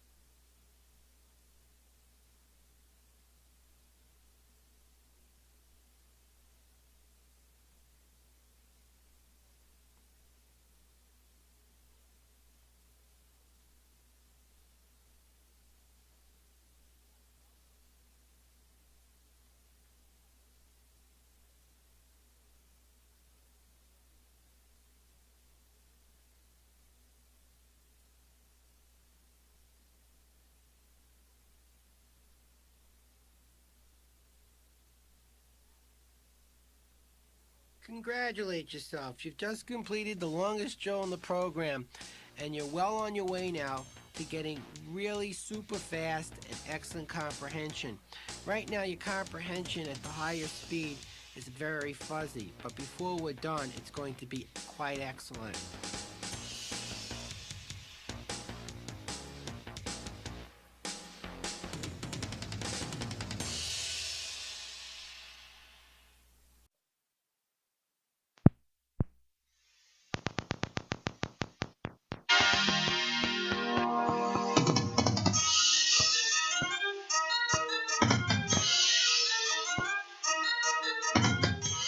By the way, just wanted to mention what you just did is the homework.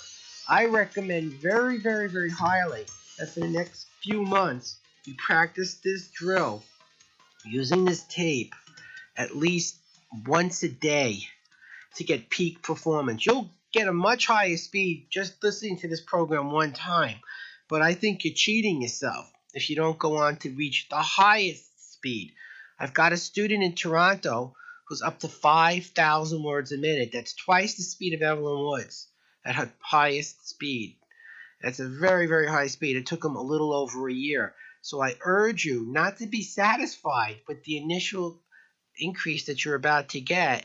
It'll be quite significant and very dramatic, but nowhere near the speed you're capable of with just a few minutes a day of practice for the next few months.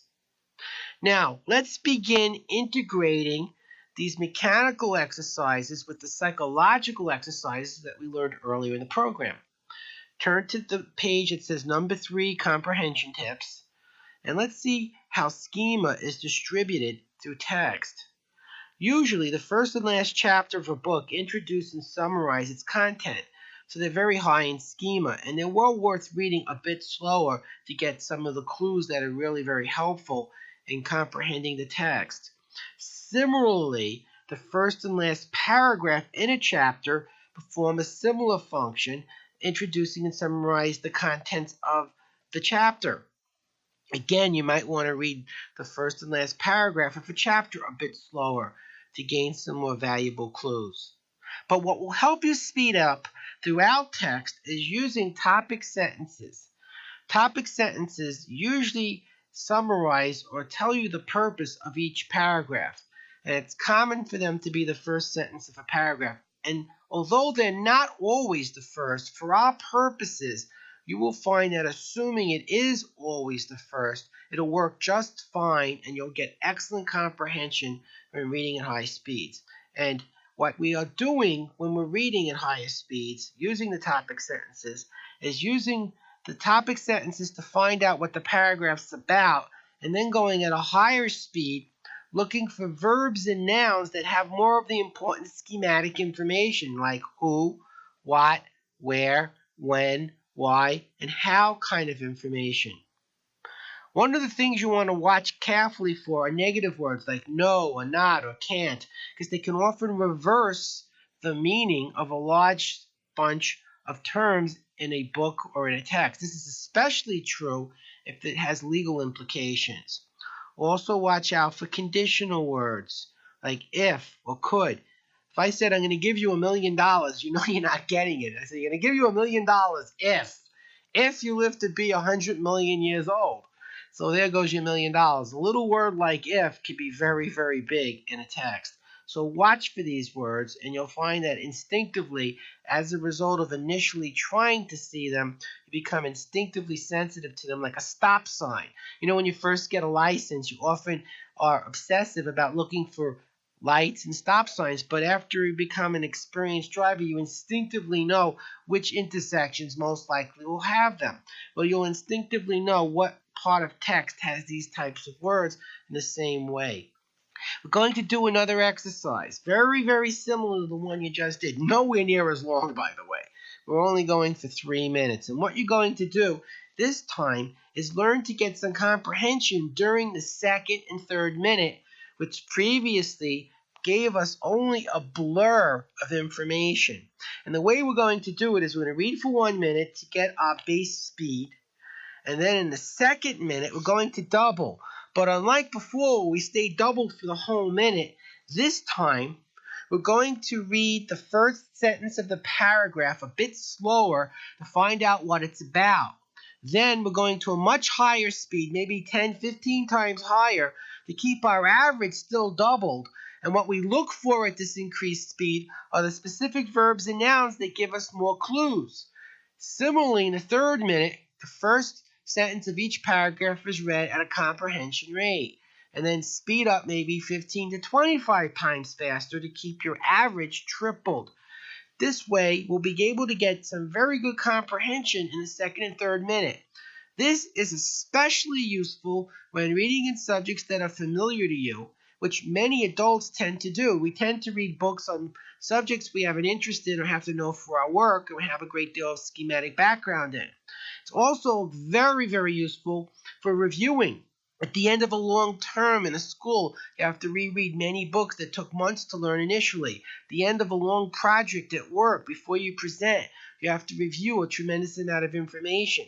Information that, using the memory skills taught later in this program, you already know. And so triple and double speeds become very comprehensible under those conditions for most people. Now, go back to chapter 1, page 1 in your book, whatever the page number might be. We're going for 3 minutes. The first minute, you read as fast as you can for comprehension. And the second, read the first sentence of each paragraph, find out what's happening, go very, very fast so that your average is still doubled. You're going twice as fast in the second minute, but not at the same speed throughout. Again, the third minute, read the first sentence of the paragraph and go extra, extra fast so you're still averaging to a tripled speed even though you're not staying at the same speed throughout the minute. Let's try it and see what happens. We're on that page that you've read already, so it represents something you're reviewing. Ready? First minute, reading at your best speed for comprehension. Begin.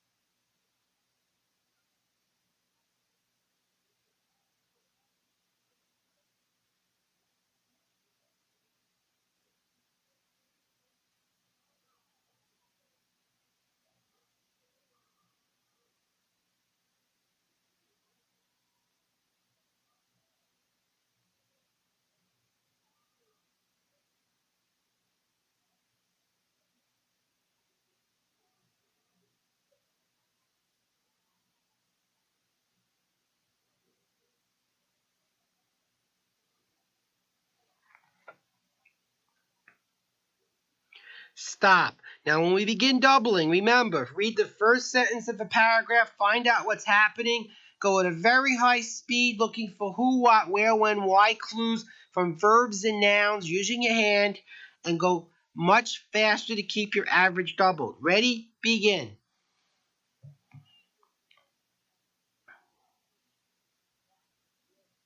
Who, what, where, when, why, how. Fill in the blanks.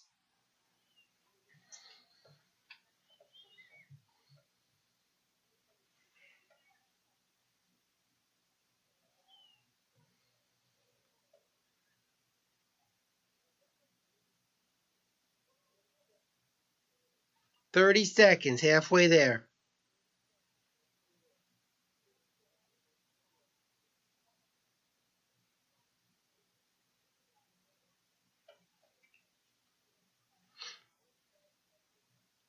45 seconds.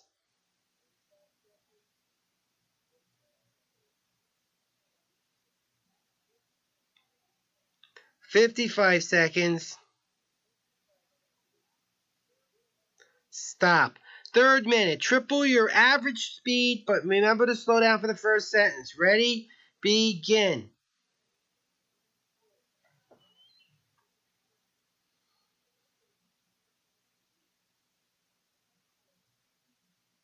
10 seconds.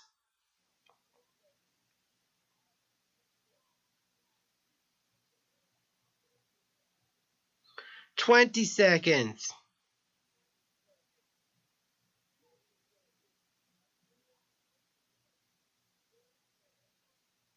30 seconds.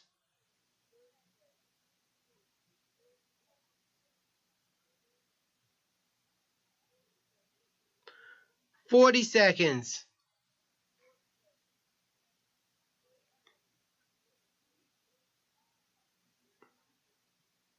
50.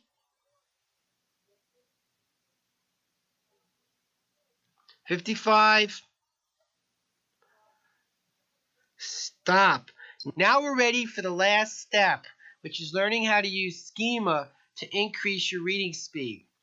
There's two possibilities. You could be reading in a familiar subject or reading in an unfamiliar subject. Let's first deal with reading in a familiar subject.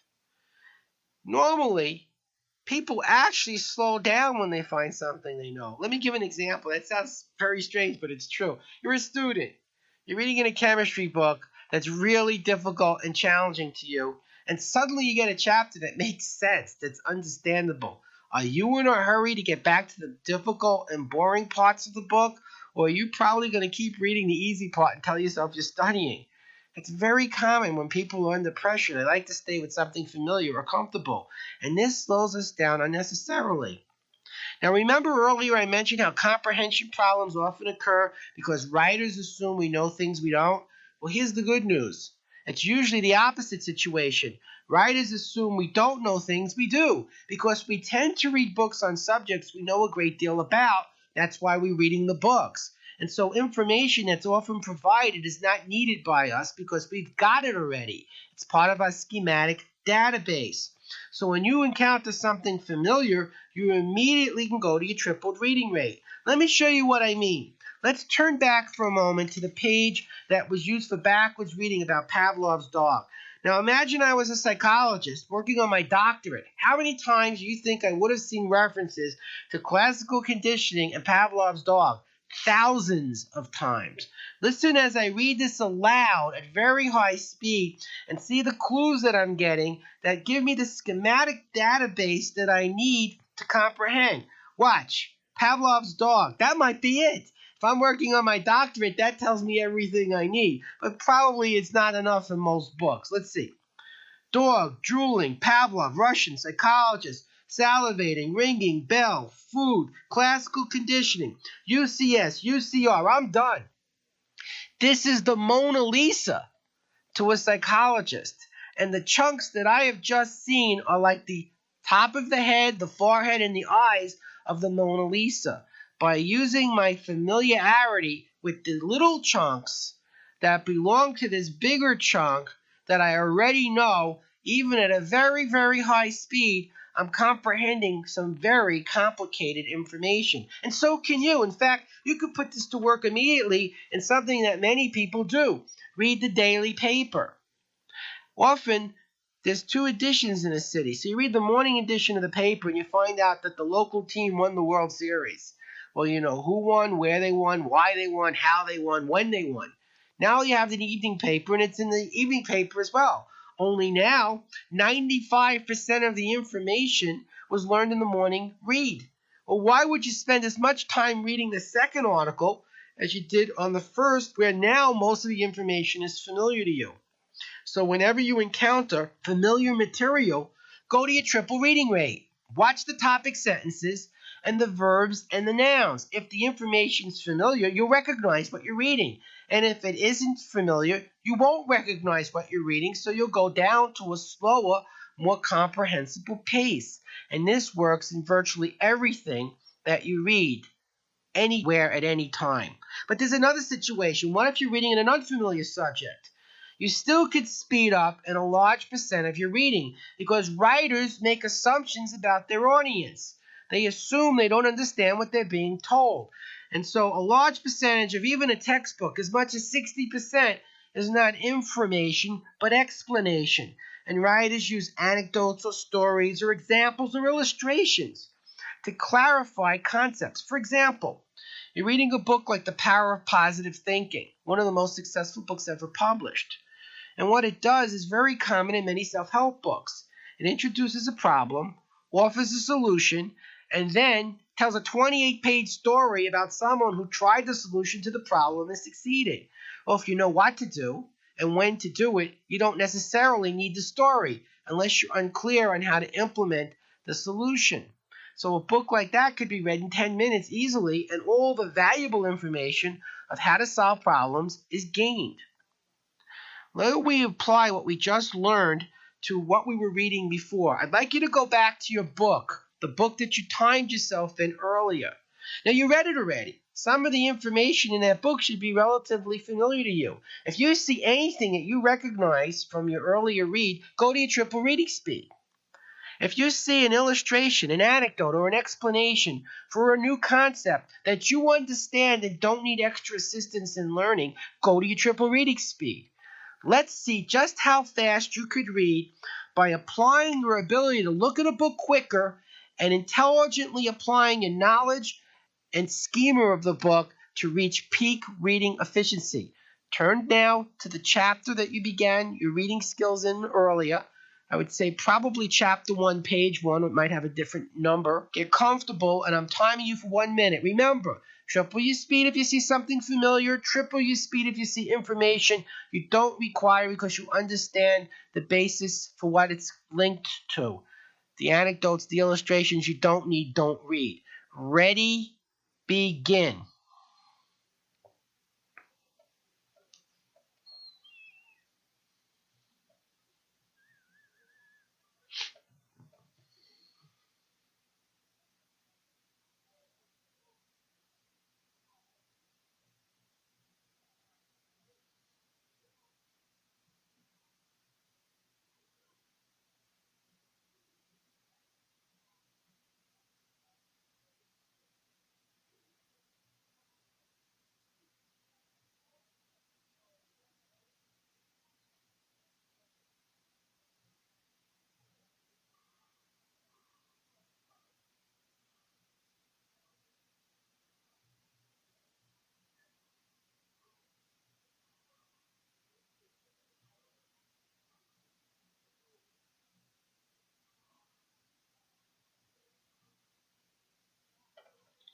Stop. Now look at where you finished and calculate your new reading speed. And give yourself a big congratulations because I know it's dramatically more than you did before, but it's nowhere near the level you're capable of with just a little practice each day. Now, a different situation is probably concerning you right now. You're saying, okay, I'm reading much faster, you're right, but I'm not remembering it very well, and I'm not really sure that I'm not missing things that are important. And that's a serious concern for most of the people taking the program. That's why in the second part of the program, which we're about to take, we're going to learn how to understand, comprehend, and recall with greater detail at the higher speed than we had at the slower speed.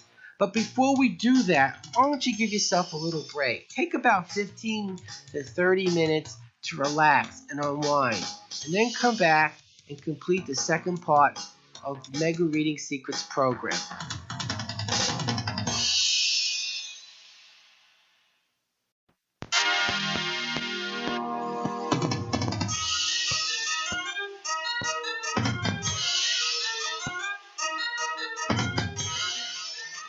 Welcome back. Hope you had a real relaxing rest period. And before we go on to actually learning how to read for comprehension, I'd like to make a couple of suggestions. When practicing the 16-minute exercise to improve your reading speed, I recommend that you use a very simple book. As I mentioned before, a book you probably read before is ideal. But here in ascending order are the 4 types of books you can consider for these 16-minute practice sessions. And only for these 16-minute practice sessions, you should be reading everything and not just these types of books. First, a fairy tale book from your childhood like Snow White and the Seven Dwarfs is perfect. You know the characters, you know the plot, you know the outcome, so you're not learning anything. What you're actually doing is practicing high-speed reading. And if you found backwards reading seemed to work a little for you, these would be perfect books to practice in since the schema there is very recognizable. And for any reason it doesn't work, then you know that backwards reading isn't something to pursue actively. Second type of book is a book written for a younger child, a 7th or 8th grade book on biology. You wouldn't be shocked to find out, for example, in a geology book that the Earth is round, or there's only one sun in the solar system. That's the kind of technical challenge we're looking for. Third type of book, again, is a book you've read, that you understood, and had no trouble in working with in the past. And the fourth book is a book on a subject that's very familiar to you. If you've read 15 books on WordPerfect, book 16 shouldn't be very difficult because you're not really learning new information. You're just hearing old information expressed in a different way. And those are the books that practice your reading skills in to improve your speed. Now, we're ready to move on and actually learn how to read. And reading actually takes place with 3 stages. Skimming is the first stage. We haven't done that yet. Second stage is reading. And the third stage is reviewing. Now, what we're going to do is quickly go over what types of information are covered in each phase of reading for comprehension. If you'd like, you could turn to the information in your textbook and follow along. First, you skim an entire book to discover its format, including the font sizes and the presence or absence of chapters, columns, parts of the book, diagrams, pictures, unusual or helpful features. You might skim it about 1 to 2 seconds per page. Look for key ideas, write down any brief main ideas as a sketch, and put a little pencil mark next to important things. And I'm going to cover this in much more detail momentarily. I'm just summarizing the key points that we'll be looking at.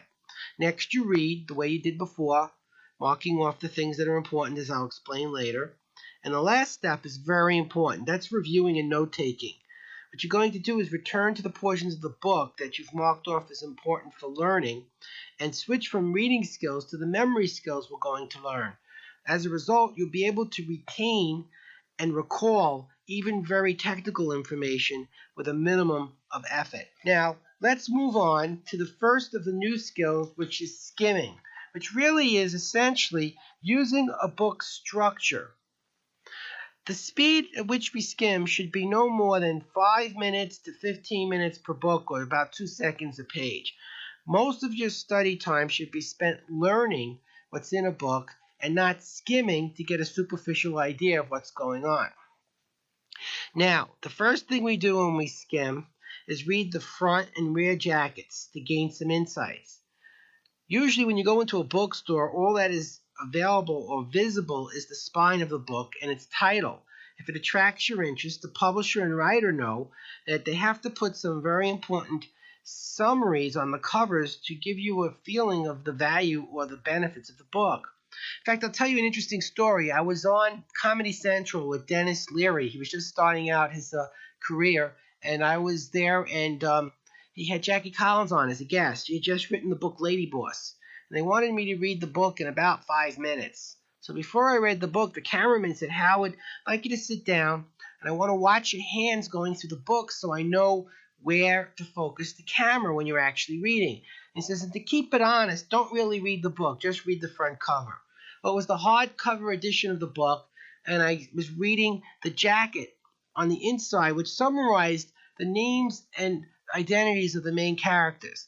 And 5 of these 8 characters had their first name start with the letter M, like Mike, Mel, Murray, and Mo.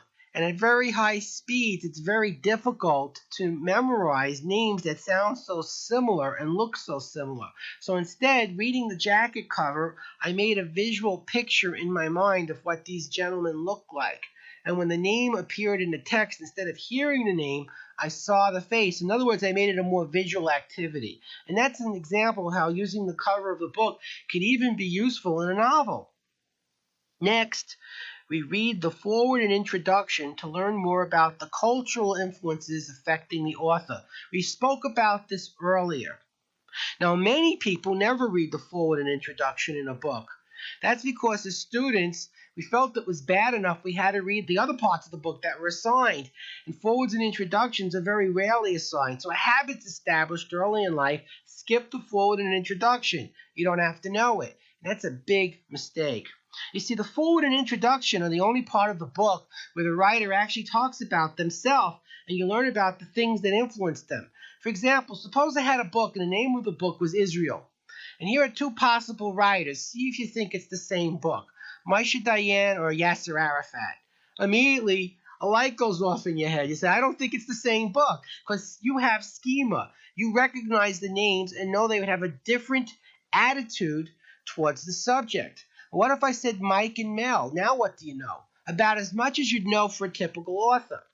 Now, if you read the introduction and found out Mel was the president of the Skinheads and Mike was the president of the B'nai B'rith, you'd again expect a different approach towards the book. When we're reading the foreword and introduction, we're looking to learn about the author's background, their history, or any people particularly influential in their career. Suppose you're reading in a psychology book that this person was influenced by Maslow or Jung or Freud. These are considered traditional mainstream thinkers. And so as a psychologist familiar with your subject, you'd know what type of a thinker this person was.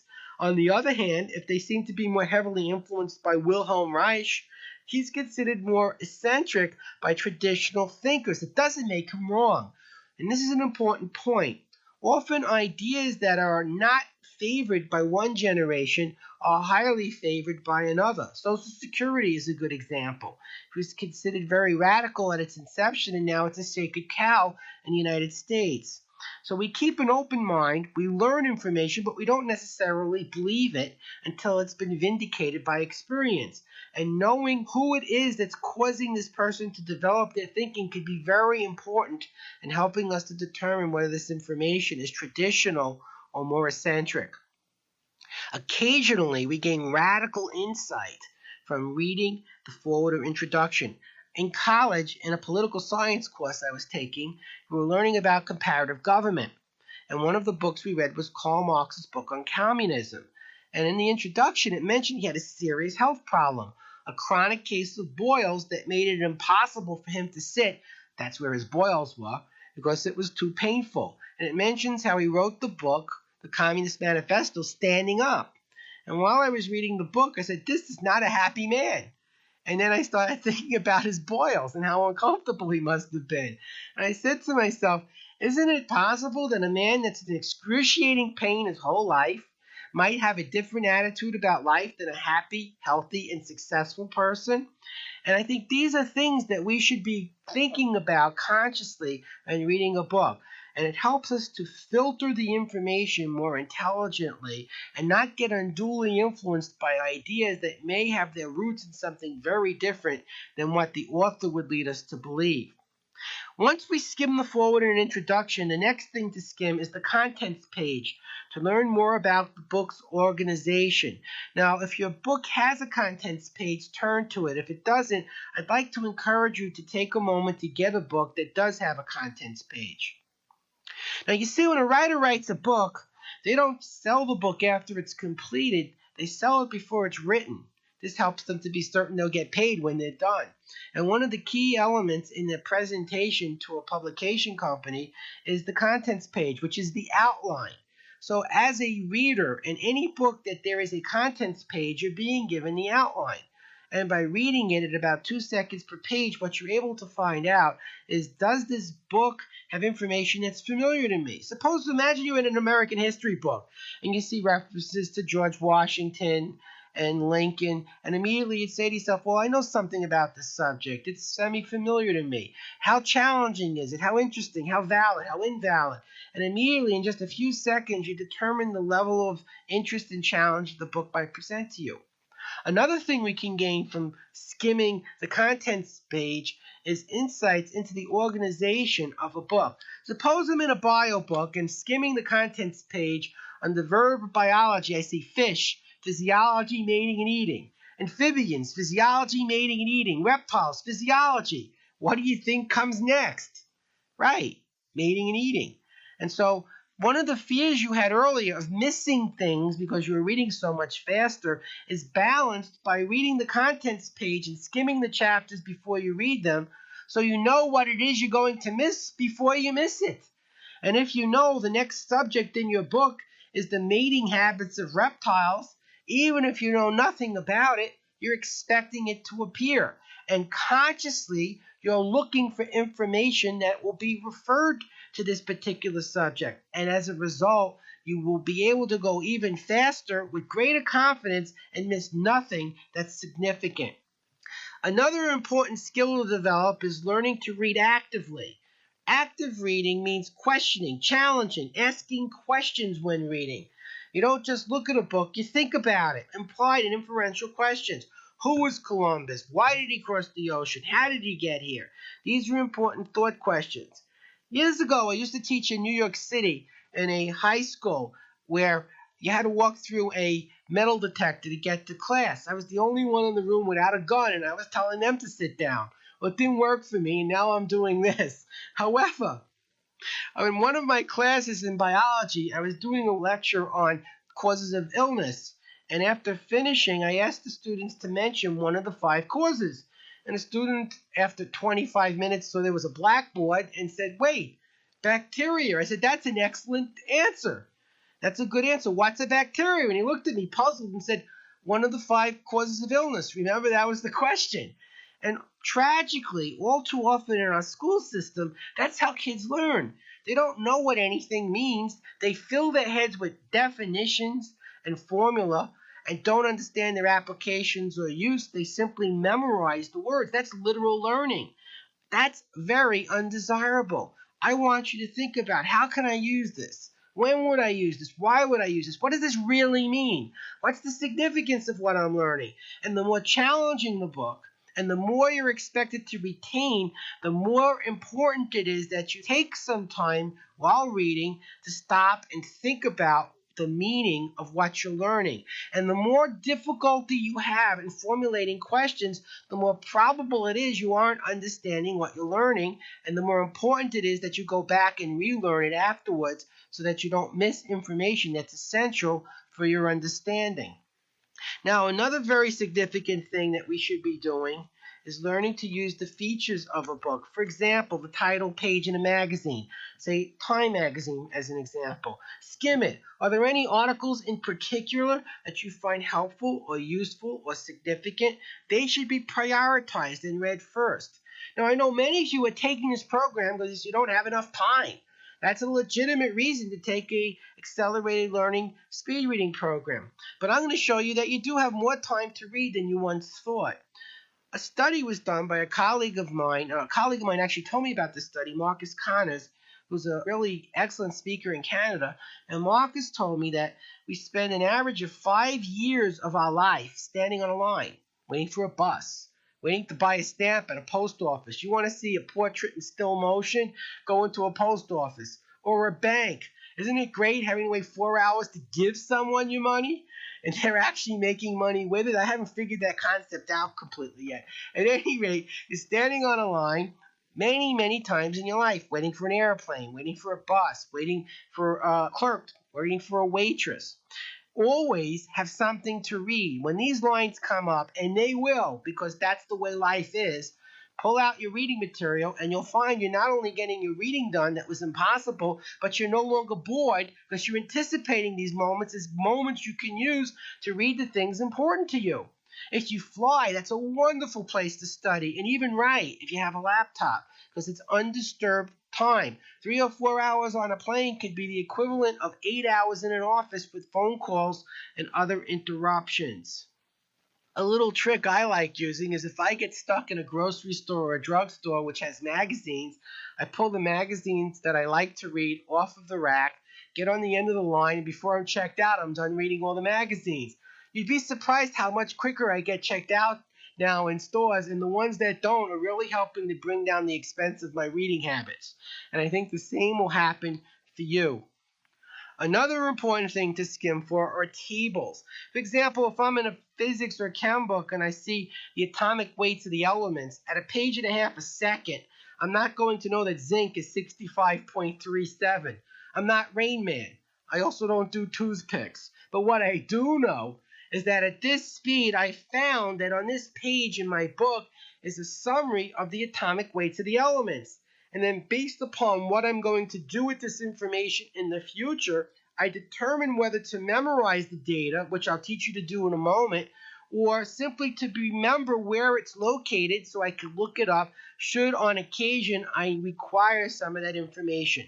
Otherwise, I'll fill my head up with details and forget them through non-use. And that's all too often what many people do, which leads to the frustration of not wanting to read. Some books have flow charts in them. Right now, I'm looking at a page from a bio book that describes the hexoshunt, or how plants make sugar. It's not light reading. 6-phosphogluconic acid to 6-ribulose P to 4-xylose P. It's about as much fun as one would have reading a dictionary. However, when you look at a flow chart showing you the steps or stages, you're actually seeing a summary of all the critical information in the book. And what I recommend highly is that when these charts are absent, and they most likely will be in a majority of your reading, make one. Picture a circle for an insurance company that's giving a lecture on accidents. Circle 1, stop the car, link it to the next circle. Get the license plate, link it to the next circle. Get the name of the person. Now, if you're in New York, the circle might say, don't stop the car because it's going to be carjacked. Go to the next police station and do all of these things where it's safe. And so what we're doing is we're seeing cause and effect, action, reaction, stimulus, response, if, then, all the things that you have to do and when and how you have to do them are linked in a sequence. And then when you actually read the book, the details are linked to the stages or the gross actions or sequences. And because you've already established a fundamental understanding of where you're going and how you're getting there, getting more details along the way becomes much easier because you have something to relate the information to. The more difficult the book or challenging, the more important it becomes to do what I just described. Simplify things by breaking them down into small, easy-to-follow steps. Another essential part of the book to skim is the index. Unlike the contents page, the index is a thorough summary of all the data in a book, the important names, people, and definitions. And what you do is skim it at triple speed. Now, at triple speed, the only words you could read in an index are ones you know already. So the more difficulty you have reading words at that higher rate, the more probable it is the book is filled with unfamiliar and new information. This is very important information. Often, people misjudge how much time it will take to learn a subject. By skimming the index right at the beginning, you can determine how unfamiliar or familiar the information is before you even read the book. From that, you can make a fair guess at how much time you need to learn the subject. I'm going to do this from a bio book aloud. You could try this after I'm done by shutting the tape off in a book that you are familiar or unfamiliar in. Here's the bio book, High Speed, the G's. Galactozyme, galactotronic acid, gametogenesis, gametophyte. I think it's fair to say that an average person would not find these words easy to pronounce or recognizable. I was trained in biology. For me, this book would be relatively simple. Contrast what I just did with an index from a psychology book, and you determine which of these two books will probably be harder to learn. Here's this quick read now in the psych book index. Aptitude tests, arithmetic, association, attitude, audition, backwards baseball, beauty, and bedwetting. Which book do you think is going to be harder? Gametogenesis and ganoid scales or baseball, bats, and beauty. Of course, the second book, the psych book, appears much more familiar and easier for you to learn from. And that was the purpose of skimming the index. You may want to take a minute now to shut off the tape and practice the skill in your own book.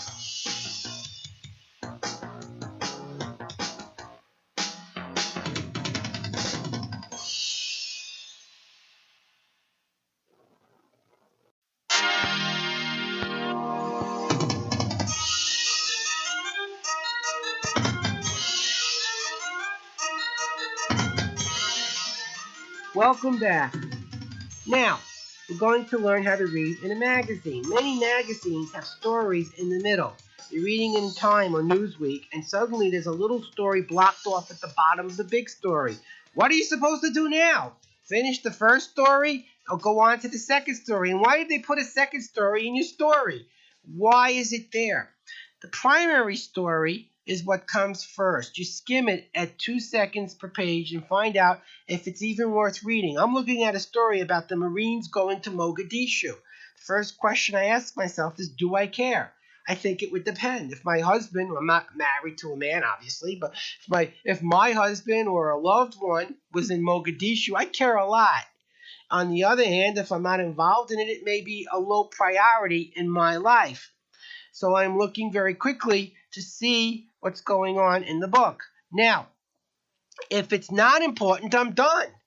But on the other hand, if it's important, I notice there's a second story on the bottom about why they had to go.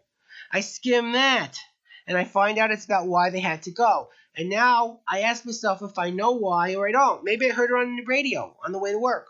Maybe I saw it on the 6 o'clock news. It doesn't matter where it's learned. If it's familiar to you, you don't have to learn it. But if it's not, read the secondary embedded stories first.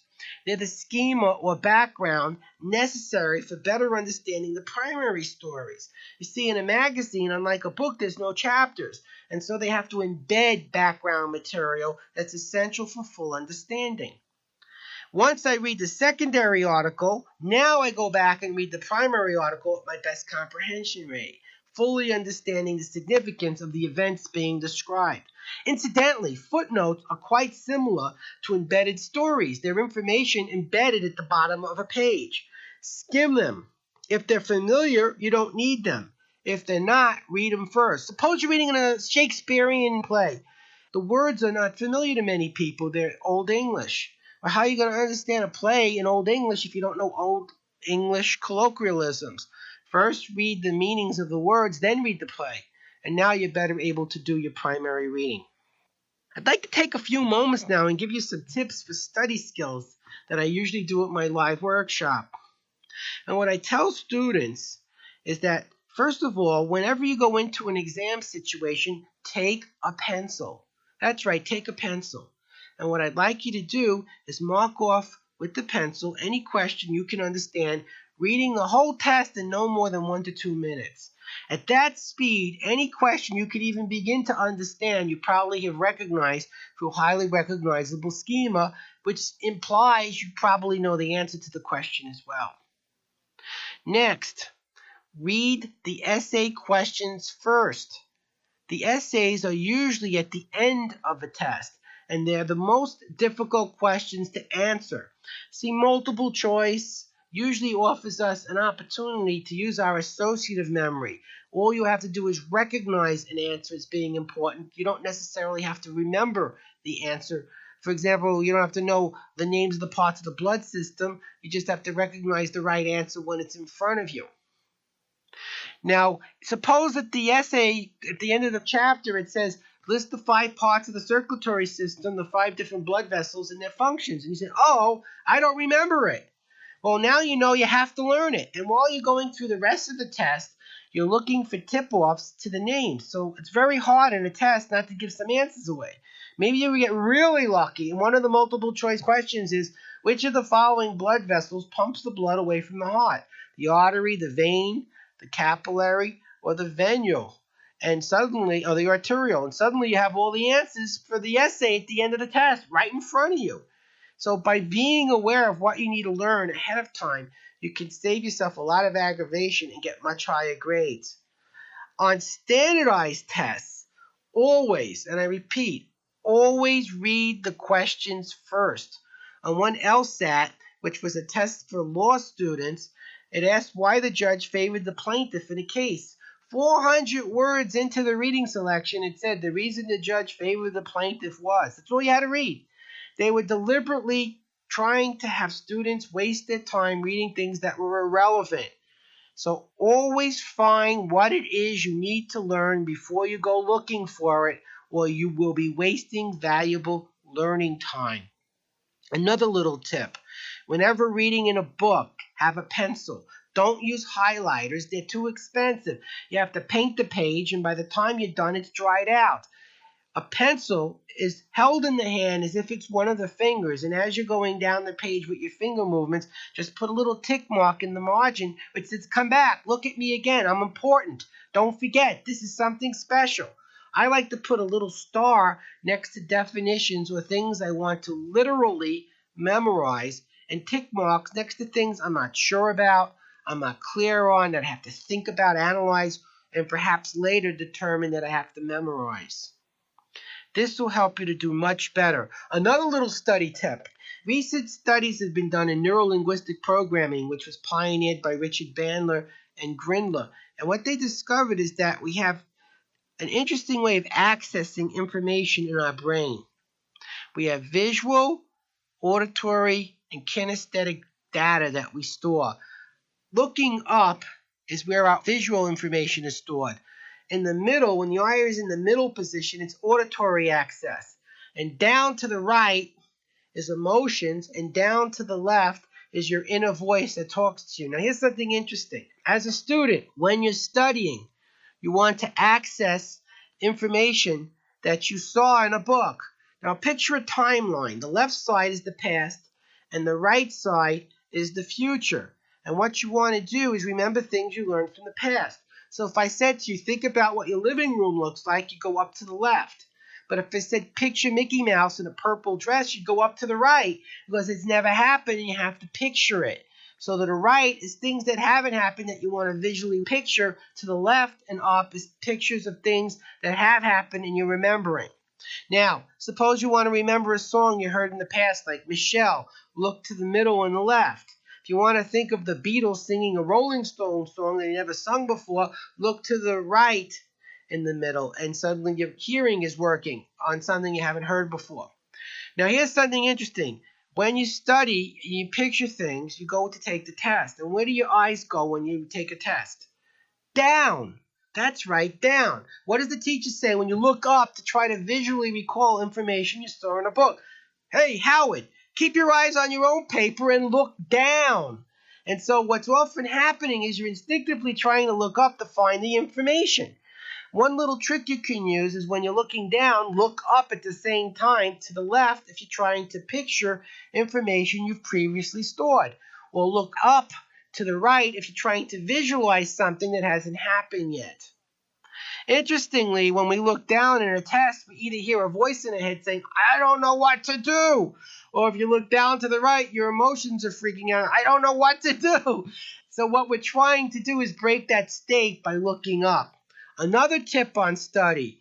Research shows that it's easier to output information if you're in the same state in the test that you were in when learning. In other words, if you're being trained to negotiate with terrorists and you're sipping a hot cocoa and you're in your slippers in a bathrobe, you're going to be in a different state when someone puts a knife to your throat and a gun to your head.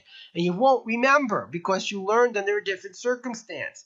So try to put yourself in the same state when studying as you will be when outputting during meetings and during tests. And I'll teach you to do that at the end of this program. We're actually ready to learn how to read. There are 4 types of reading listed in the workbook. The 4 types of reading include pleasure reading. Pleasure reading is usually reading a novel. We don't skim. You don't want to reach the end of Gone with the Wind and find out Brett doesn't want to see Scarlet anymore and then enjoy a 3 million word book. You won't find it that interesting. You don't want to find out the Death Star blows up at the end of Star Wars before you watch the movie. You won't enjoy it. So skimming is not important during pleasure reading. There's another little interesting problem. There is a point of diminishing returns between speed and pleasure. If you wanted to read a book for pleasure, you probably would not want to read at peak speed. For example, you wouldn't read a sonnet in 3 seconds and say, wow, what a great poem. I feel like crying over how beautifully Shakespeare used his vocabulary words. That's like chugging Don Perignon. You might as well have Ripple. No, we need to learn to adjust our speeds to our enjoyment level. And so one of the beautiful things about mega reading is we can slow down to whatever rate we want. And yet we still want to get through the book quicker than we did before. And how do we do this? It's a simple trick. Imagine you're watching a television show that was taped on a VCR, and suddenly there's a lot of lengthy and boring advertisements. What are you going to do to your tape? Speed it up. Exactly. You're reading a novel, and suddenly it gets dull and detailed. What are you going to do? Speed it up. Now, by speeding up, we're talking about going to the doubled and tripled reading speeds. We're not missing what's in the book. We're simply not getting our emotions attached to what we're reading, which is perfect. Because what were you feeling? Bored. And who wants to feel bored? Nobody. And so by reading quicker through the parts of the text that are of no interest to you and reading the parts that are of interest to you as slowly as you like, your average speed in a novel will be phenomenally higher than before, and yet your pleasure will be greater. Because many people have told me books they could never finish that were too boring suddenly became no challenge because the boring parts were completed so quickly. Let me give you an example. I was reading a really cool book called The Mists of Avalon, which is about the Knights of the Round Table. But the writer was almost obsessive with details at portions of the book. In fact, she spent close to 10 pages describing King Arthur's throne room's furniture, one stick of furniture at a time. I found that incredibly boring. I read those 10 pages in 10 seconds, said nice throne room, and got back to the book. That's what I'm suggesting you're going to do. Suppose you're in a Tom Clancy novel and you don't like to learn how to build a nuclear warhead and turn it into a Holocaust. So you can finish that part of the book that's highly technical in a couple of seconds and then get back to the story, fully enjoying everything that's in the book. It's simple, it's easy, and it's fun. The next type of book I'd like to teach you how to read is how-to books, or books you want to learn on your own. You should skim. You're not going to reach the end of a book on Word Perfect and blow it and suddenly decide you know the ending, you know what a letter looks like when it's printed with a heading. In fact, knowing what you're going to be getting as a result of finishing the skill might motivate you to try a little harder. Suppose you're reading a book on how to land a plane and there's a real boring, complicated formula you have to learn. But having skimmed the book, you know later on that when your instruments go dead, and you're in bad weather, it's the only way to land the plane safely, suddenly that equation isn't so boring, and you're more willing to give it the time it truly deserves. A little tip I could help with how-to books is how much do you really need to learn? Now, I mentioned I taught for many years, and one of the problems I had with the education system is the philosophy that you have to know everything. I don't agree. I had students that didn't do well in biology, and I saw no reason why a student had to take the same course over and over and over again when they had other skills they did well. Suppose one of my poorly performing biology students was getting A's in art. What would have been so terrible if that student had 4 or 5 classes in art, became competent at art, and ended up loving and wanting to go to school instead of getting irritated and annoyed by having to repeat something they probably would never use anyway and weren't learning properly. Many of us also had some wonderful teachers and memories, but there are some people in education who hate children. I think you know who I'm talking about because we've all seen them at some point. These people have scarred many people so badly that public speaking is on the top 10 list of most feared things to do. It also accounts for why many people don't read books. They're afraid of being stupid. And what we need to do is know that we don't have to know everything to know enough. And here's how I can teach this to you through an example. I was learning Word Perfect. I learned Word Perfect in about 3 hours. The book I used was about 1,500 pages. No, I did not memorize every page in 3 hours. Again, I'm not Rain Man, but what I did is quickly read the book and found out what the program could do. I knew word processing from other programs. I was interested in what this program did that was similar and what this program did that was different. Next, I learned how to get started. And as I was working in the program, turning it on, making folders open up, I had to do a bolding. I didn't know how, but I looked it up. It was F6. Well, by the third or fourth time, I knew F6 was bolding. That's the secret. And anything that you need to learn what you could be learning first. Then learn the things you knew to get started next. And the details are learned as you need them. You avoid cluttering your mind up with lots of information you're never going to use and learn it when you require it. Of course, there's exceptions to this. I wouldn't recommend going up in a plane and learning how to land after you're in the air. That skill should be well known to you before you take the controls. But most things in life are more like word perfect and not like flying a plane. And if you follow the advice I just gave you, you'll get much more pleasure out of all of your learning in much less time. Now, one of the problems we had earlier was forgetting what we were reading as fast as we were reading. And I have a little memory system I'd like to tell you about, which works particularly well for pleasure reading and also for light self-help learning. And what we do is we make a file folder in our head. I'm going to show you how. Imagine in front of you there's about 50 file folders, and every time a letter is received by your company, one of the letters goes in one of the file folders, but you don't know where it is. You don't even know what cabinet it's in. Well, that's how most of us memorize. We throw information into our head, but we don't know where we put it, so we don't know how to get to it again. Suppose I'm reading about King Arthur's Knights of the Round Table. I'm reading about Guinevere. She's beautiful. What I do is I make a picture in my mind of what she looks like, and my folders are on atmosphere, theme, plot, and character. And I'm thinking of Guinevere, and when I think of how beautiful she is, I'm in a very specific part of my memory. Now I see her with Lancelot. Now I see her with Arthur. She was very busy in this book. And what I'm doing is associating her activities with her appearance. Anytime I want to remember anything Guinevere does, all I have to think about is how she looks. And immediately I'm in the part of my brain where the details associated with Guinevere are located. You could do the same in any book you read. In fact, with nonfiction self-help books, which you're using for light retention or a newspaper, you're doing it also. You read about Clinton, for example, and you're associating how he looks and what he sounds like with what he's doing.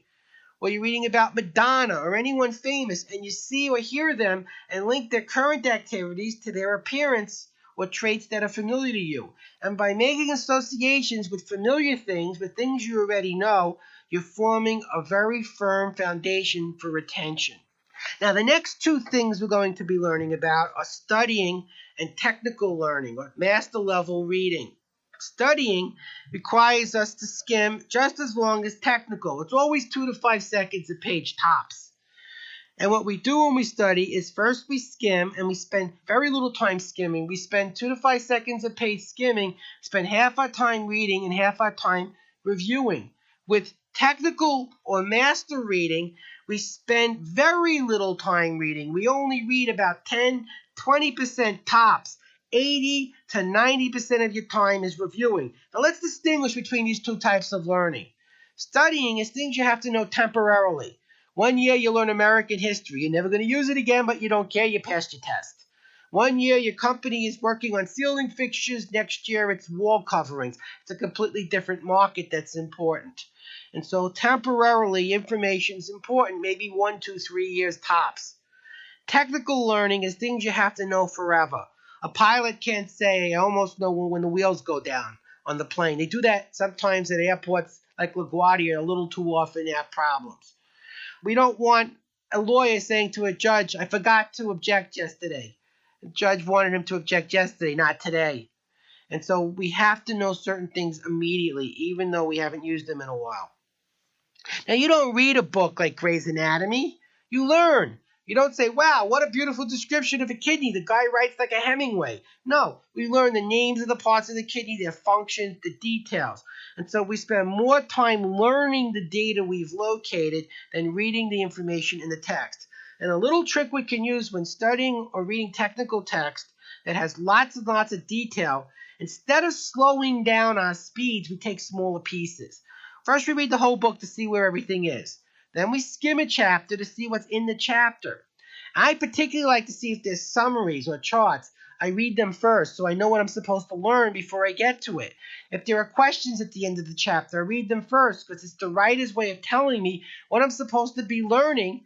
Is particularly helpful in a subject I know nothing about. And this is the expert telling me what I'm supposed to be learning. And then I look for that when I'm reading. Well, what I'm particularly interested in when I'm skimming is how far can I go in this subject before I don't remember anything? And it'll vary from book to book and subject to subject. Suppose I'm reading in a psych book, and there's a chapter on psychophysiology. Well, last year I took a whole year of psychophysiology. This year, it's very easy for me to work with. So when I see that chapter, I know I can do the whole thing in a few minutes. I'm not learning it, I'm reviewing it. On the other hand, if it's a brand new topic to me, I might not be able to do it that quickly. I may only be able to read a paragraph before I'm overwhelmed by all the new definitions and details that I'm unfamiliar with.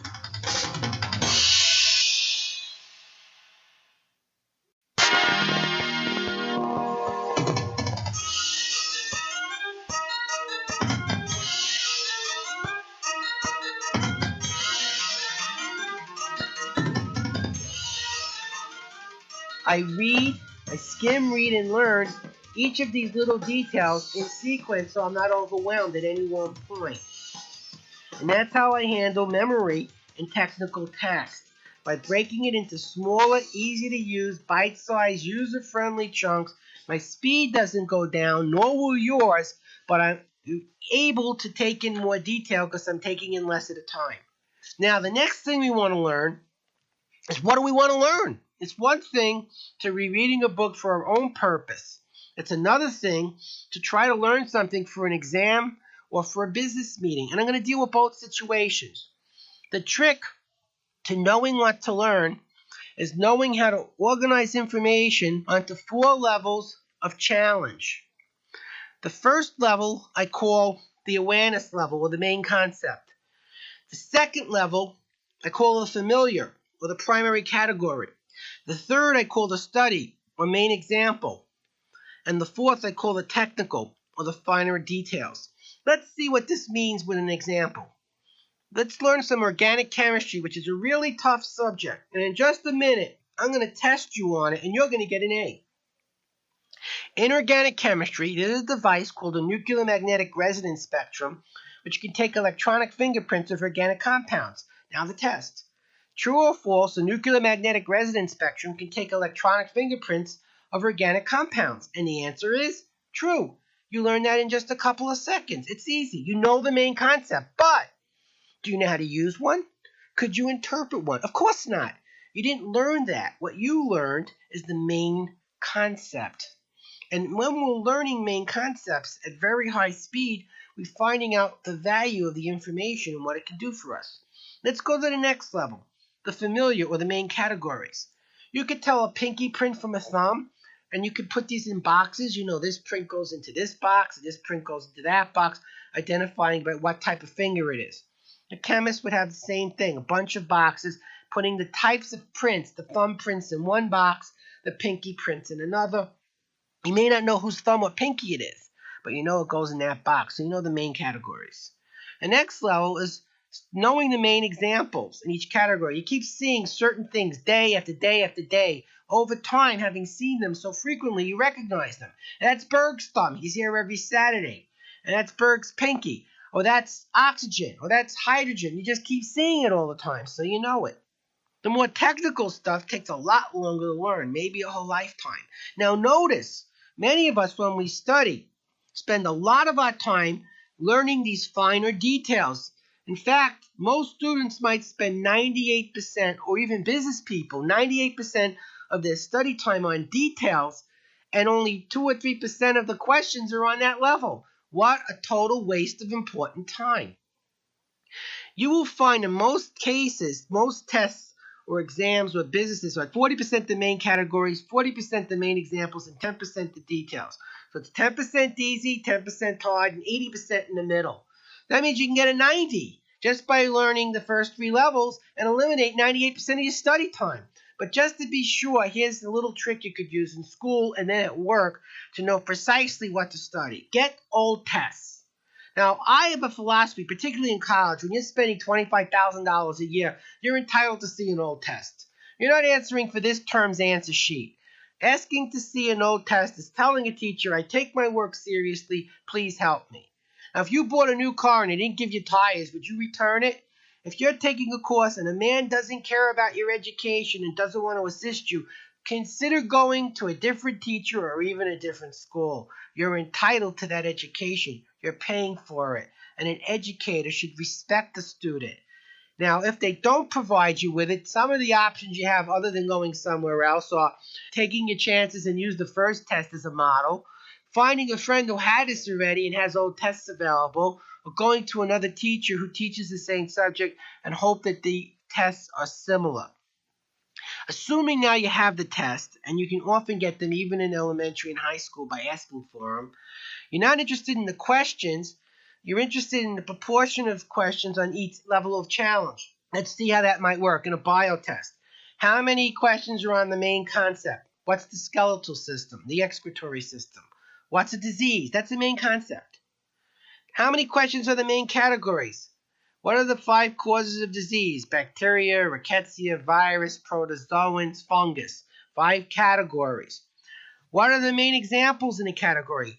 List the 3 types of bacteria. Now, what I do is look for those questions. If last year they said list the 3 types of bacteria, they may ask it again. But perhaps they'll ask this term, what are the 4 types of viruses?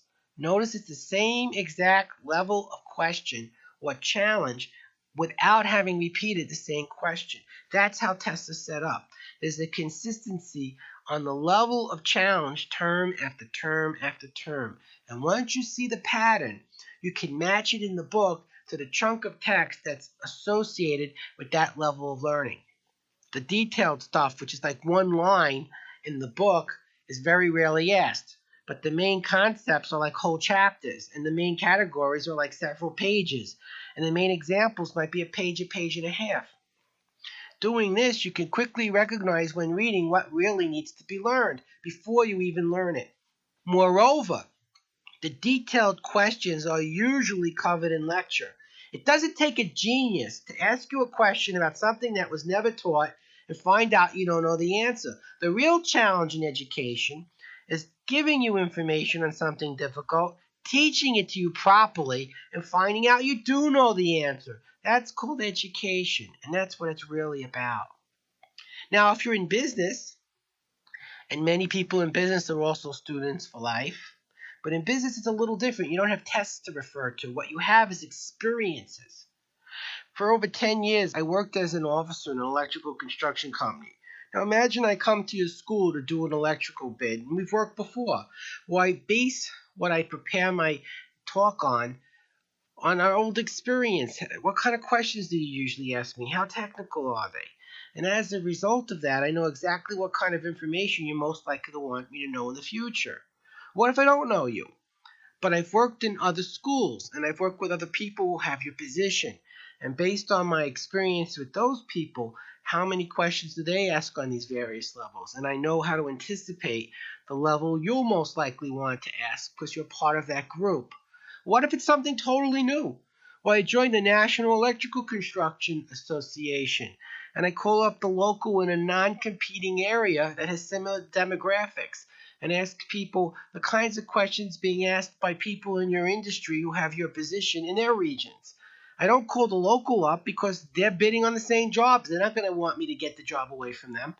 But by going to a non-competitive area, I'm learning about people in your profession. And by sampling enough of these areas, I get a very accurate picture of what a typical person in that industry asks at a bid proposal, and I learn exactly on that level. What I'm doing, in effect, is establishing a filter. Let me show you what I mean. I'd like you to take a look around the room and look at everything that's blue. Go ahead, take a moment. I'll wait. Now, close your eyes and think about everything that's red. Whoa, notice how your brain said, wait a minute, I'm not supposed to do red, I'm doing blue. Open your eyes. That's how your brain learns everything. It's looking for very important information that it's learned instinctively to recognize. For example, you walk into a crowded mall and suddenly you see a good friend walking towards you. You weren't expecting to see them, and from the thousands and thousands of faces around you, that one face stuck out because your brain has learned to recognize that face as an important one. Similarly, by learning to identify levels of information that other people have previously emphasized, when we're reading in a book, we recognize almost instinctively that this information is similar or of the type that these people typically want us to know about. And we've established an important filtering technique to learn exactly what other people want us to know. The last set of skills I'd like to cover is how to speed memorize or retain the information that's being studied. Let's look at the first memory techniques using flashcards. Yes, I know. Flashcards go back to the Little House on the Prairie days, but I've put a new spin on it that makes it far more useful. There's essentially two things you're going to write on these flashcards, which, by the way, are usually 4x5 or 5x6 cards. And what you're looking for are concepts and definitions, the things you checked off earlier in your reading. For example, you're learning a new language like Spanish. One side might say hola, and the other side says hello. You shuffle the cards, and that's very important. You always want the cards in a random order, or you might learn the sequence the information's in and not the information itself. Flip over the first card and it says hola. What does it mean? Hello. Well, I'm sure you'd get that one right, but what if you didn't? Because let's face it, occasionally new information which isn't learned yet won't be easy to identify. Did you ever try to spell a word aloud and found you couldn't spell it, but when you wrote it down with a paper and pen, you could spell the words you didn't know how to spell? Well, how can you spell it if you don't know how to spell it? Because you're using a different part of your brain. You see, you don't spell when you talk. I'm talking now. I'm not spelling. But you do spell when you write, and what you're remembering are the movements the pen makes on the paper, the kinesthetic patterns. And when I realized this, I found a very powerful way for memorizing detailed information, methods that are being used by people in Mobil Oil and Rockwell and dozens of companies all over the country.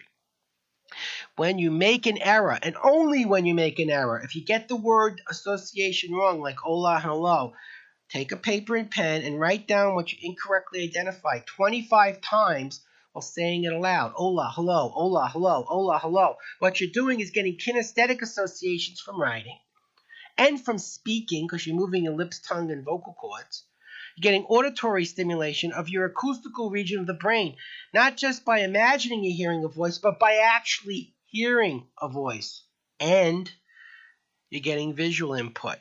As a result, more of your senses are being used. Using more of your senses means you're going to be using more of your brain, which means you're going to learn faster and have more places to look for it. Every card you misidentify gets put on the side, reshuffled, and repeated until every card is remembered. Each day, you put all the new vocabulary into your deck. Now, you might say, wait a minute, Howard. I'm going to have a really thick deck. I'm studying law or medicine or a whole new language. That might be true, but how long would any of you take to know that hola means hello? That's how long every card should be taking. You see, only the ones you don't know will take any of your time up. And that's called learning. Let's look back at what we just did. We learned to look for what's important instead of reading every if, but, and and on the page. Then when we found what was important, we put it onto a card, and even the act of writing it down helps you to remember it. Next, only the cards you didn't remember are you putting significant time into learning. And you're learning it using more of your brain so it goes in quicker and comes out with less effort. That is the ultimate technique for memorizing technical information with a minimum of effort. My second favorite memory technique is to use music. You hear a song on the radio, they play two notes, and you're singing a song you haven't heard in 20 years like Michelle or Day Tripper. And what's interesting is we even remember things we don't care about, like you got the right one, baby.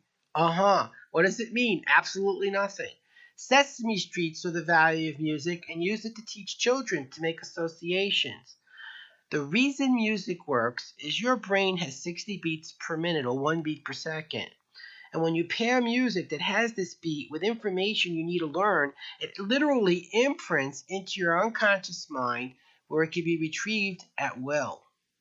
The type of music that works best is Baroque music, and I've had a wonderful piece of music composed by Thomas Barkey, a friend of mine in LA, that has the exact number of beats. And the way we're going to work, we work at 8-second increments. What you should have is this music playing in the background. It could be like Pachelbel's Canon. And when the music's playing in the background from a stereo, you're going to be hearing it, and then you have a little tape recorder in your hand that's recording your voice with the music playing behind you. Let's see how we can do this to learn Spanish. We're going to have some music played, and we're going to do it 4 seconds of speaking, 4 seconds of silence. Pretend I'm recording this as I'm talking.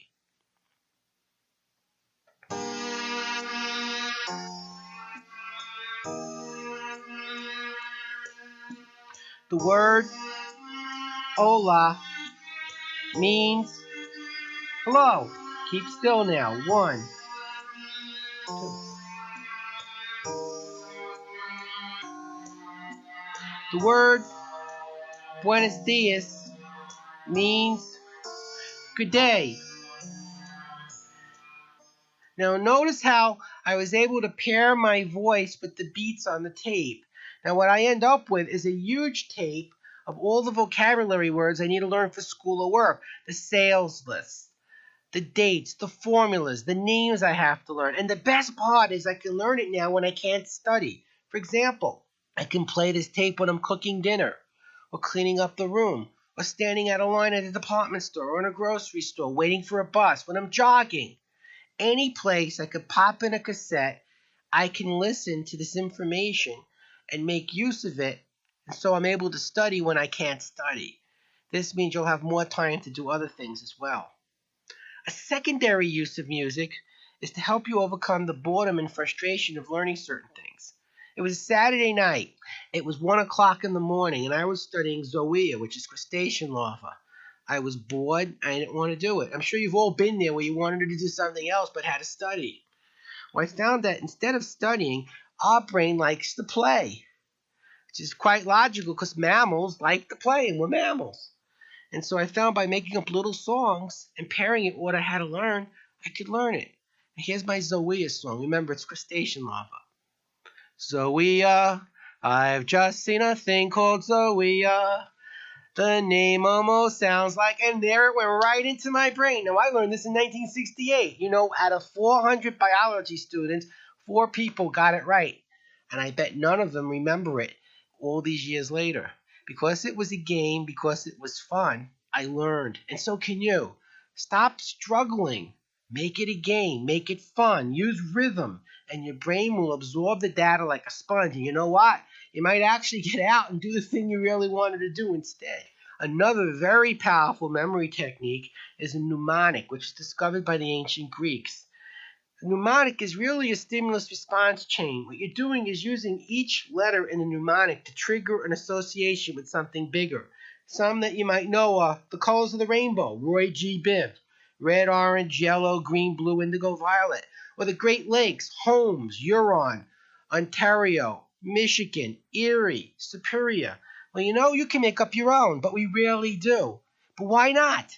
I had to learn the 9 attributes of living things in biology, and it was a lot to learn. I learned it in 4 minutes by making up a stupid mnemonic. SIM, IGER, SAC. It means nothing, but it stands for SIM, specific organization, metabolism, movement. IGER, irritability, growth, reproduction. SAC, specialization, adaptation, and control. Your brain loves it. Your brain loves to have information clustered together instead of spread apart, which is far more challenging.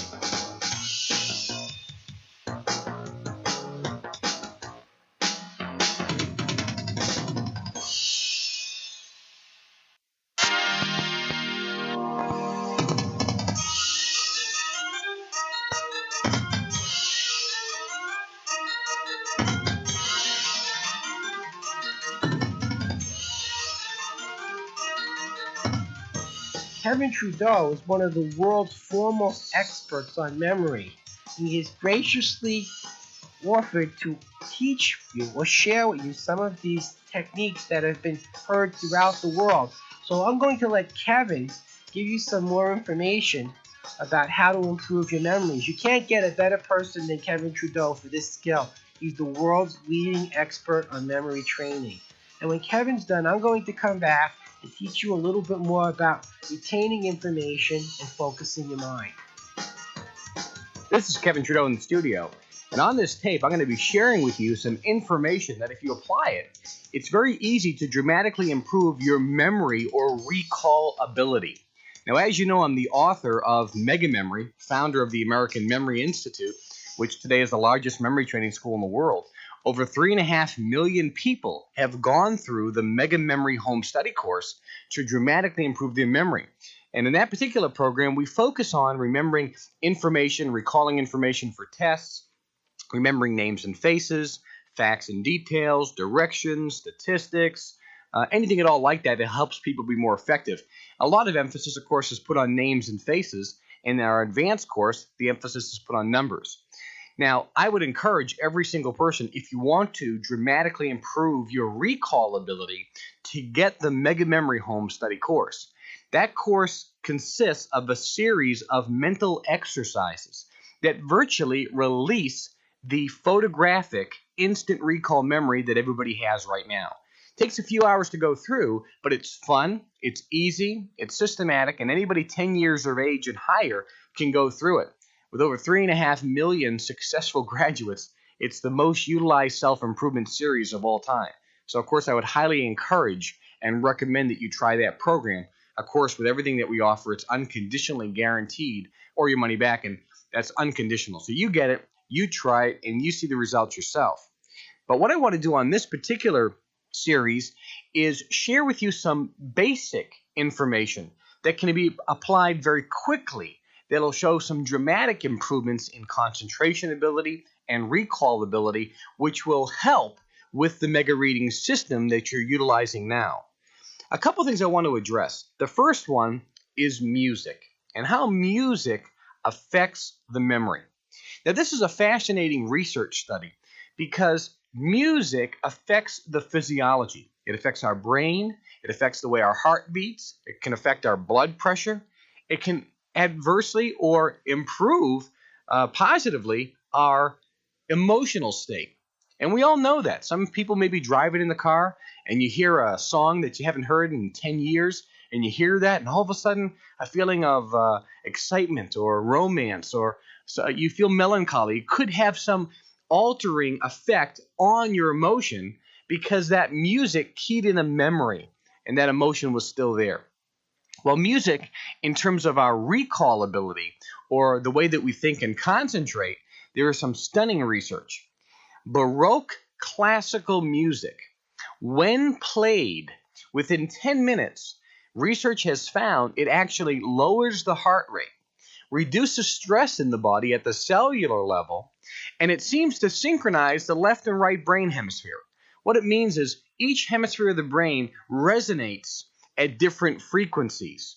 And when they are resonating, or if they are resonating at the exact same frequency, anything that we see here and think about, we can recall more of it because it seems to go into both parts of the brain simultaneously. Well, the research, which actually went back in 1959 in Bulgaria with Dr. Lazanov, later in the Soviet Union, was found that Baroque classical music actually has that effect. It lowers the heart rate, reduces blood pressure, reduces stress in the body, relaxes you, and synchronizes the left and the right brain hemisphere. So when you play Baroque classical music, if you're reading, if you're studying, if you're working, you'll be calmer, you'll remember more of the information, you won't be as scattered, and you'll be able to concentrate more. This is a simple technique because all I have to do is go to the store and buy some Baroque classical music.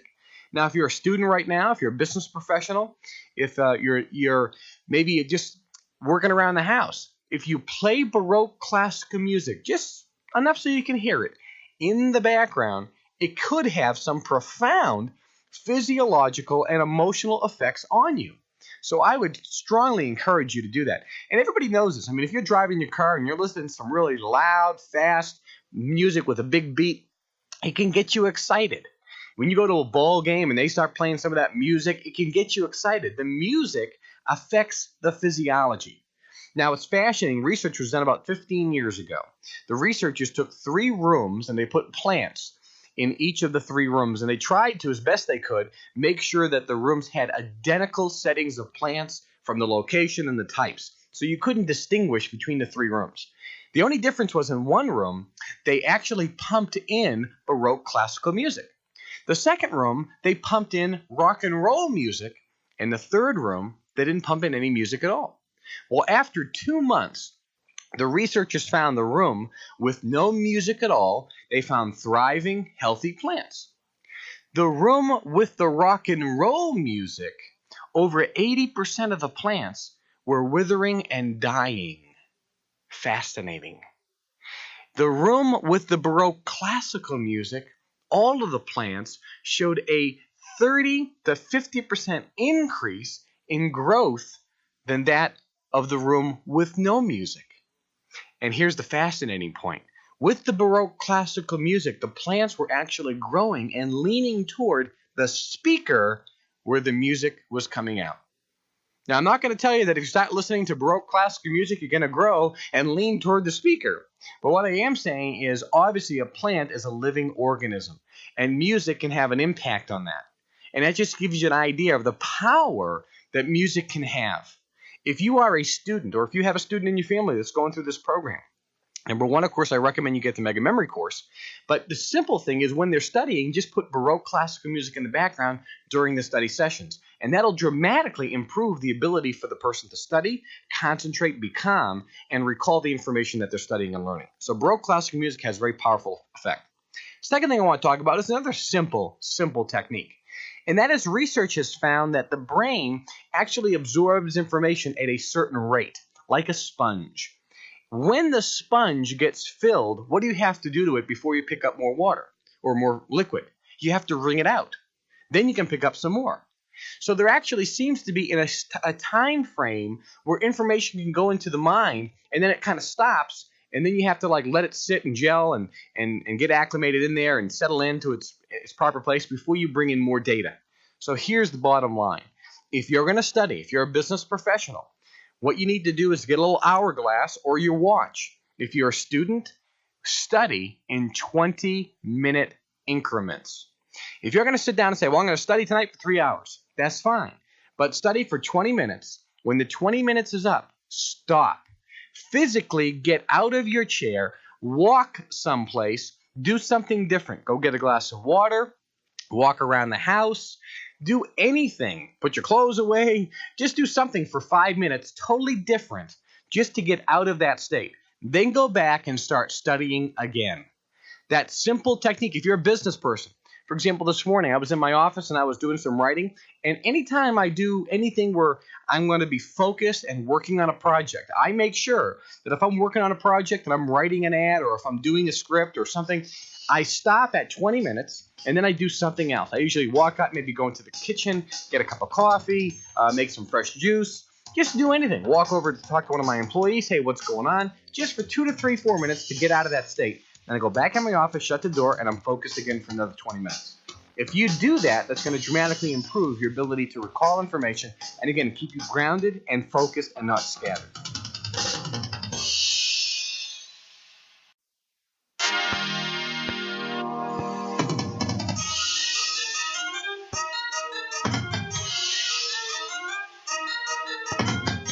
The next thing I want to talk about is breathing.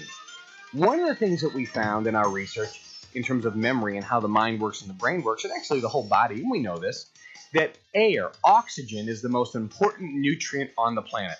It's funny, I do seminars and I say, hey, what's the most important nutrient on the planet that you need for your body?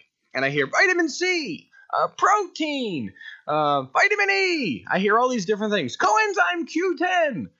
No, none of those things are that important. They are important. The most important nutrient is oxygen. Think about it. You can live for weeks without food. You can live for days without water.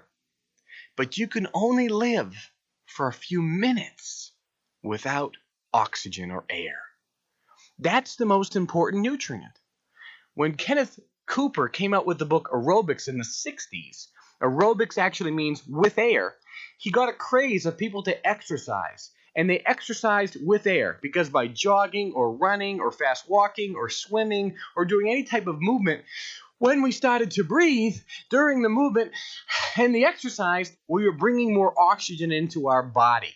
Oxygen into our lungs, oxygen into our blood. We were oxygenating the entire body, and the brain got more oxygen and more blood. We thought clearer, better, we were calmer, we had all these tremendous health benefits. So they said, hey, it's this aerobic exercise that gives all these tremendous health benefits. But in my research, I found something. Almost all of those health benefits also were attributed to Buddhist monks. Now, Buddhist monks didn't exercise. They sat around all day and meditated. Now, I don't want to sit around all day and meditate. I also don't want to run all day. So I thought, how could the guy who sits around and doesn't exercise at all have most of the same benefits as the guy who exercises and runs? And I kind of figured it out. Guess what the Buddhist monks do when they're sitting around meditating? They're breathing deeply. They're actually taking air into their diaphragm all the way into their body and oxygenating themselves. Most people listening to this tape, for example, I'll talk to you directly. You probably don't breathe very well. If you look at a baby, one of my teachers is Master Tai. He's a Shaolin Kung Fu grandmaster from China. I train with him, and one of the things he shared with me is if you look at a little baby, they breathe from their stomach. They breathe deeply all the time. When you look at somebody who's in their 30s or 40s, they breathe from their chest. If you find somebody who's elderly, they breathe from their throat. They're not taking any air into their body and circulating that energy through their body. If you were to deep breathe, and I mean breathe in through your nose, and actually imagine the air going right up to your eyes, and open up and expand your diaphragm below your stomach, and exhale through your mouth, actually pushing in with your diaphragm. If you do that several times, most people get lightheaded because you hadn't experienced that much oxygen in a while. You do that several times, your energy is going to increase. You're going to sleep better. You're probably going to be less hungry. You're going to eat less. Your metabolism is going to improve. Your energy level is going to skyrocket. And you're going to think clearer. You're going to calm yourself down. And you're going to have in your body an incredible amount of health and mental benefits simply by deep breathing. Now, the next thing I want to talk about is food. There are a certain amount of food that can have a dramatic adverse effect on your memory or ability to concentrate. Now, I did a seminar one time, and I had this guy who was a doctor, medical doctor. Oh, he got livid when I said this. He goes, to say that food has any effect on your memory is ridiculous. And I said, really? That's interesting. I said, if you drank a bottle of wine right now, do you think that would have an adverse effect on your physiology, your ability to control, maybe write a sentence or drive a car? Of course it would. Do you think it would have an adverse effect on your ability to speak? Of course you would. You'd be slurring like me right now. You'd be slurring your words. He says, yeah. I says, is your mental thought process slowed down by the alcohol? Well, of course it is. Is it speeded up by caffeine? Well, of course it is. Because why? Food, what we put into our body, can have an adverse or positive effect on our physiology and the way we think. We know this. This is absolutely true. So here are the foods that seem to have an adverse effect on the ability to think and concentrate. The first one is simple carbohydrates. Now, the simple definition of a simple carbohydrate, as opposed to a complex carbohydrate, is a simple carbohydrate breaks down. It breaks into sugar very quickly in the body. It creates the pancreas to secrete a tremendous amount of insulin very quickly. A simple carbohydrate is sugar. If you put sugar into your body, the pancreas is going to secrete a tremendous amount of insulin. We know this. We get a sugar high and then we crash later. So if you eat a candy bar, we know that's a simple carbohydrate. But white flour is also a simple carbohydrate. And think of all the things that white flour is in. You see, 25 years ago, we didn't have as much white flour in our diet as we do today. Another simple carbohydrate, for example, is white rice or potatoes. Or pasta. We're having more pasta today than ever before. But what is pasta? It's white flour. So simple carbohydrates increase the amount of insulin in our body. And actually, it's one of the reasons why a lot of people are overweight today. We're having a higher increase of obesity and people being overweight today than ever before in our history, and more people are exercising today than ever before. Nobody can figure this out. Well, it's very simple. There's a statistic, and if you look at the increase in the amount of simple carbohydrates consumed, and not just sugar, but white flour, pastas, these type of things, dramatically increase the insulin secretion, and it's going to have an adverse effect on your recall because it gives us that spike sugar high and up and down. Now, what's a good alternative to that is complex carbohydrates. Eat your pasta, but eat a whole grain pasta. That's the difference. You see, a whole grain pasta is better. Don't eat white flour. Eat a whole grain flour. If you want bread, that's fine, but get a whole grain bread. If you're going to have vegetables, choose vegetables that don't secrete a lot of insulin. Corn, for example, is a simple carbohydrate, but string beans, green, things with a lot of green in them usually are complex carbohydrates, and they're going to balance out the insulin secretion and give you a much calmer effect throughout the day, not with the ups and downs.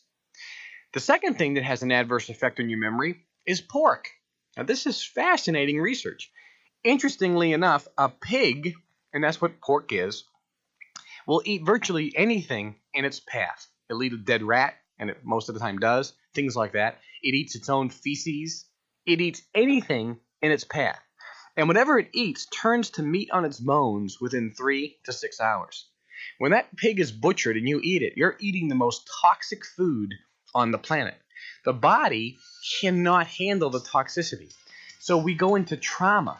All the blood begins to flow to our digestive system, and we begin to fight off the toxicity and get it out. And it actually stays in our body for up to 18 hours before it's gone out, and in many cases even longer than that, up to 36 hours. If you take pork out of your diet, not only will you feel better and your energy level will go up, but you'll also perhaps even reduce your risk of certain diseases. But your mental clarity will dramatically improve, and that's a very important thing.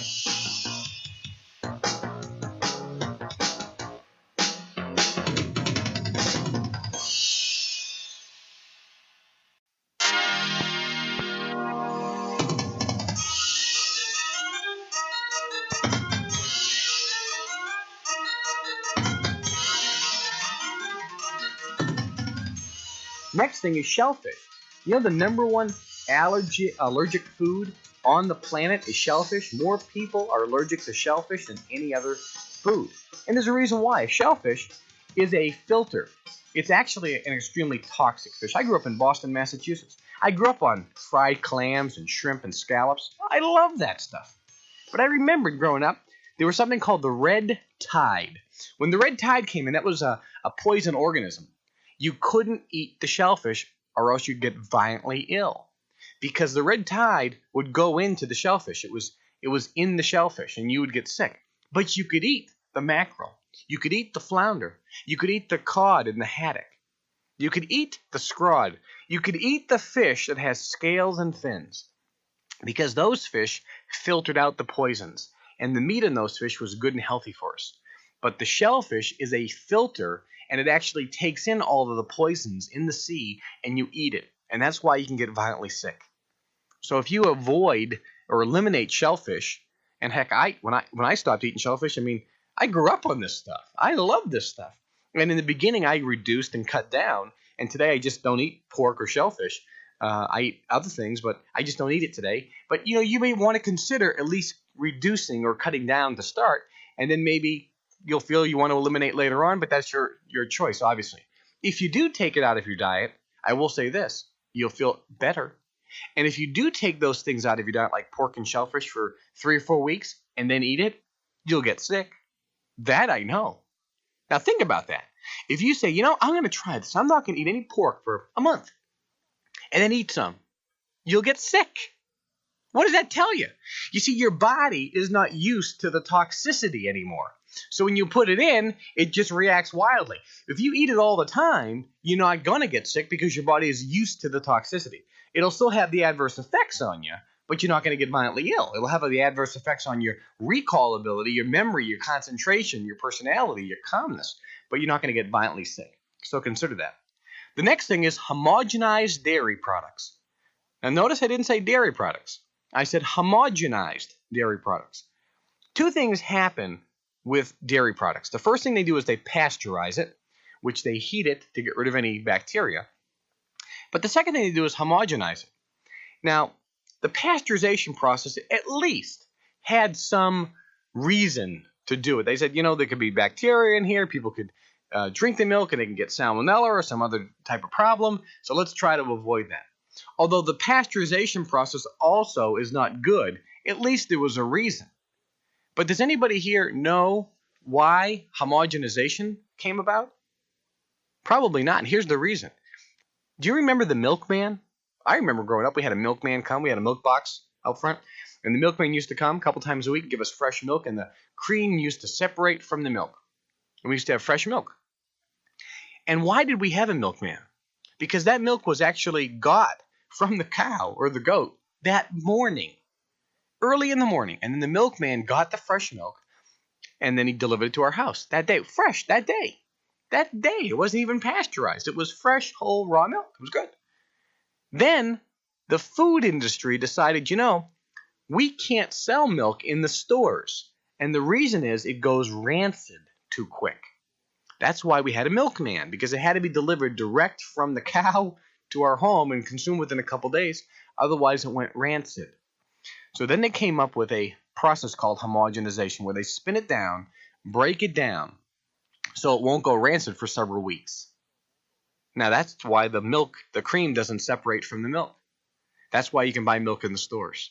There's only one reason that was developed, to help the food industry put the product in the stores so it wouldn't go rancid. The problem is, folks, that product now that's pasteurized and homogenized, the body does not know how to handle it. The xanide oxidates, which are created in the homogenization process, scar our arteries, creating arteriosclerosis. That's significant. You see, the LDL cholesterol in our blood will only attach itself to the artery if the artery is scarred. And there's three things that scar it: chlorinated water, homogenized dairy products, and hydrogenated oil. And I can give you all the research that shows those things have dramatically increased the amount of arteriosclerosis. 8 out of 10 people listening to this tape will have coronary heart disease in their life. 8 out of 10 of you. And that's sad. But guess what? We cause that on ourselves. And it'll take probably 10 years before the standard medical community understands and starts giving the truth out. In 1975, I had a friend of mine named Ben Schwarez. He had a bread called Fresh Horizons bread. He was promoting a healthy bread. And this Fresh Horizons bread was in the stores, and it said, this is a high-fiber bread. Eating a high-fiber diet could lower your risk of certain cancers and heart disease. The guy was almost virtually arrested by the FDA for making medical claims. And the New England Journal of Medicine and the medical community said, anybody who says diet causes cancer or heart disease or could prevent it is promoting quackery. What do we know today, folks? We know eating a high-fiber diet can lower your risk of certain cancers and heart disease. We know it to be fact. Back in 1975, it was quackery. It was fraud. Today we know, and I'll tell you right now, homogenated and pasteurized dairy products, hydrogenated oil, which is what margarine is, and chlorinated water are the three things that's causing our country to be sitting and having coronary heart disease at epidemic proportions. Just remember this. Play this tape 10 years from now or 15 years from now when it's common knowledge.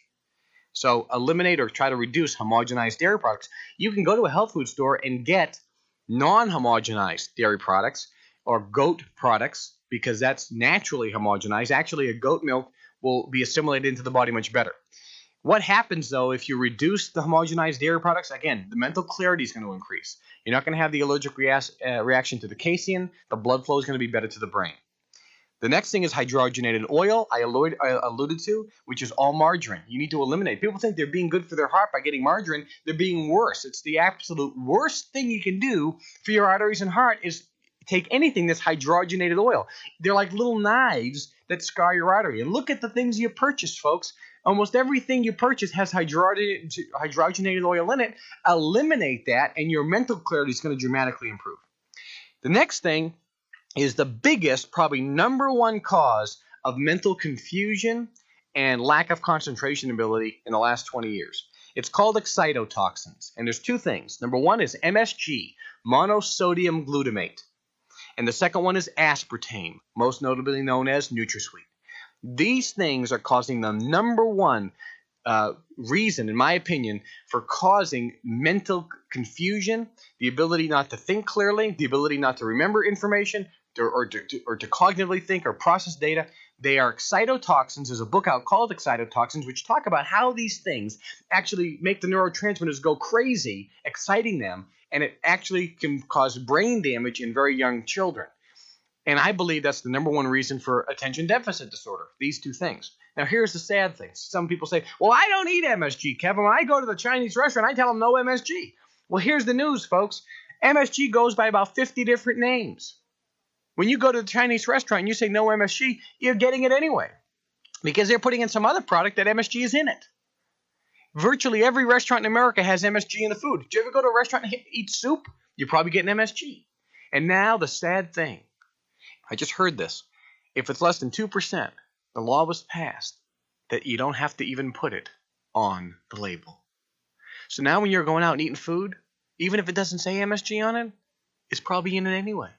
And you know what they put it in? They say it's a preservative. That's bunk. It's not a preservative. The real reason, and there are some companies that actually say why they're putting it in, it's one reason. It's a flavor enhancer. It makes you taste good, so you buy more of it. No other reason do they put it in. And I believe, and there's no research that can conclusively say this, but I believe it's as addicting as cocaine, which is why they put it in. Do you remember Coca-Cola had cocaine in it years ago because it was addicting and it was finally taken off the market?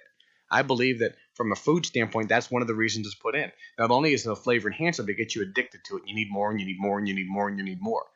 That's sad, folks. And it's making us virtually brain dead. Aspartame, which is NutraSweet, is also an excitotoxin. And here's what I'm going to tell you to do. If you eliminate from your diet monosodium glutamate and aspartame for 3 weeks, you will call me or write me like you're a brand new person. You will think a cloud lifted off your head.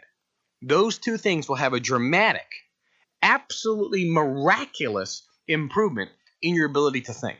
Now, I want you to know that if you have any children that have attention deficit disorder, here's what I want you to do. Take them off simple carbohydrates. Get rid of the MSG and the aspartame, also nitrites, and anything with food dyes. Take them off milk because the casein is allergic. And stop giving them antibiotics at will.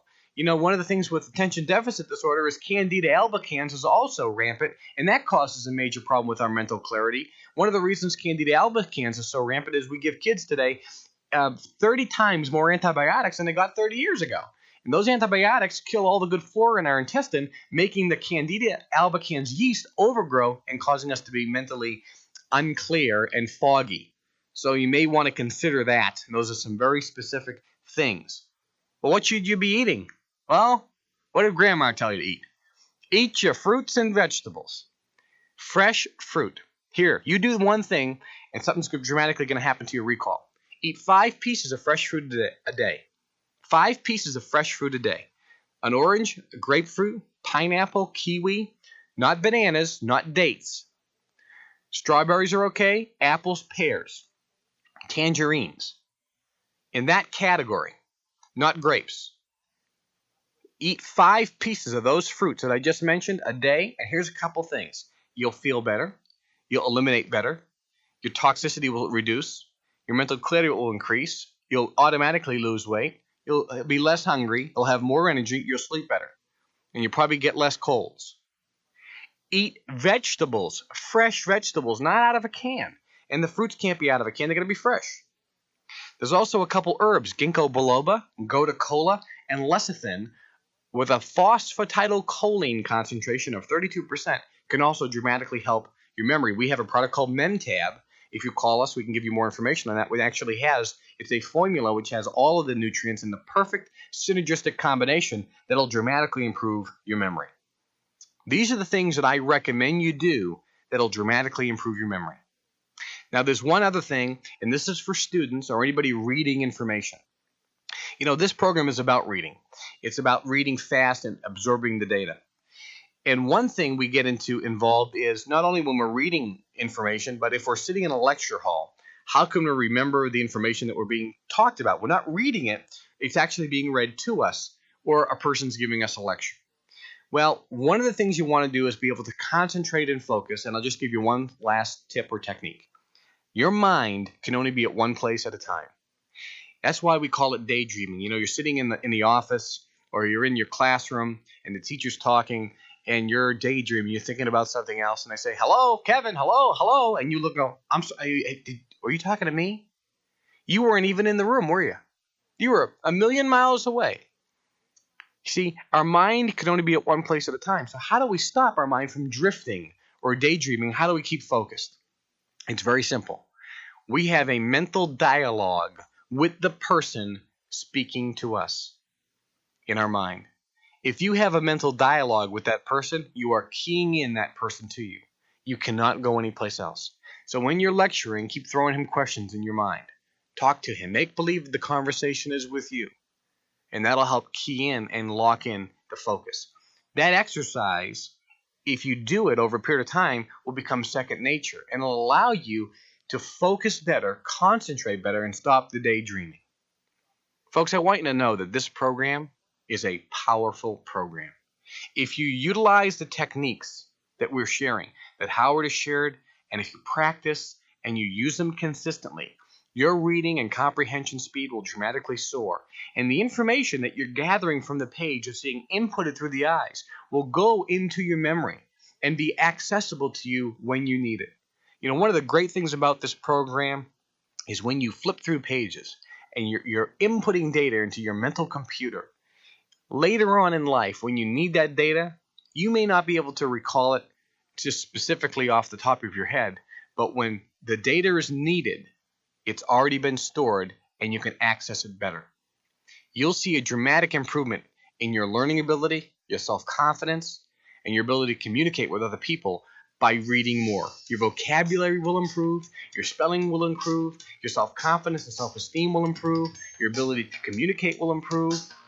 Everything will improve by reading more. Charlie Tremendous Jones, a very close and dear friend of mine, always says this: leaders are always readers. God bless you and enjoy this program.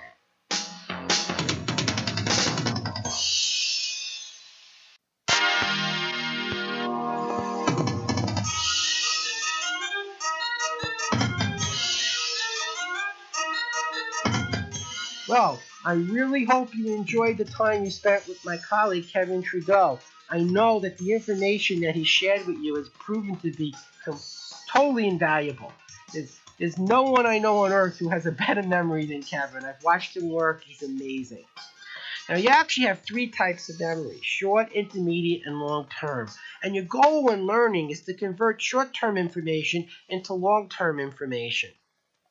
Studies were done on long-term memory, and they found that when they studied rats, that proteins were being used to store information.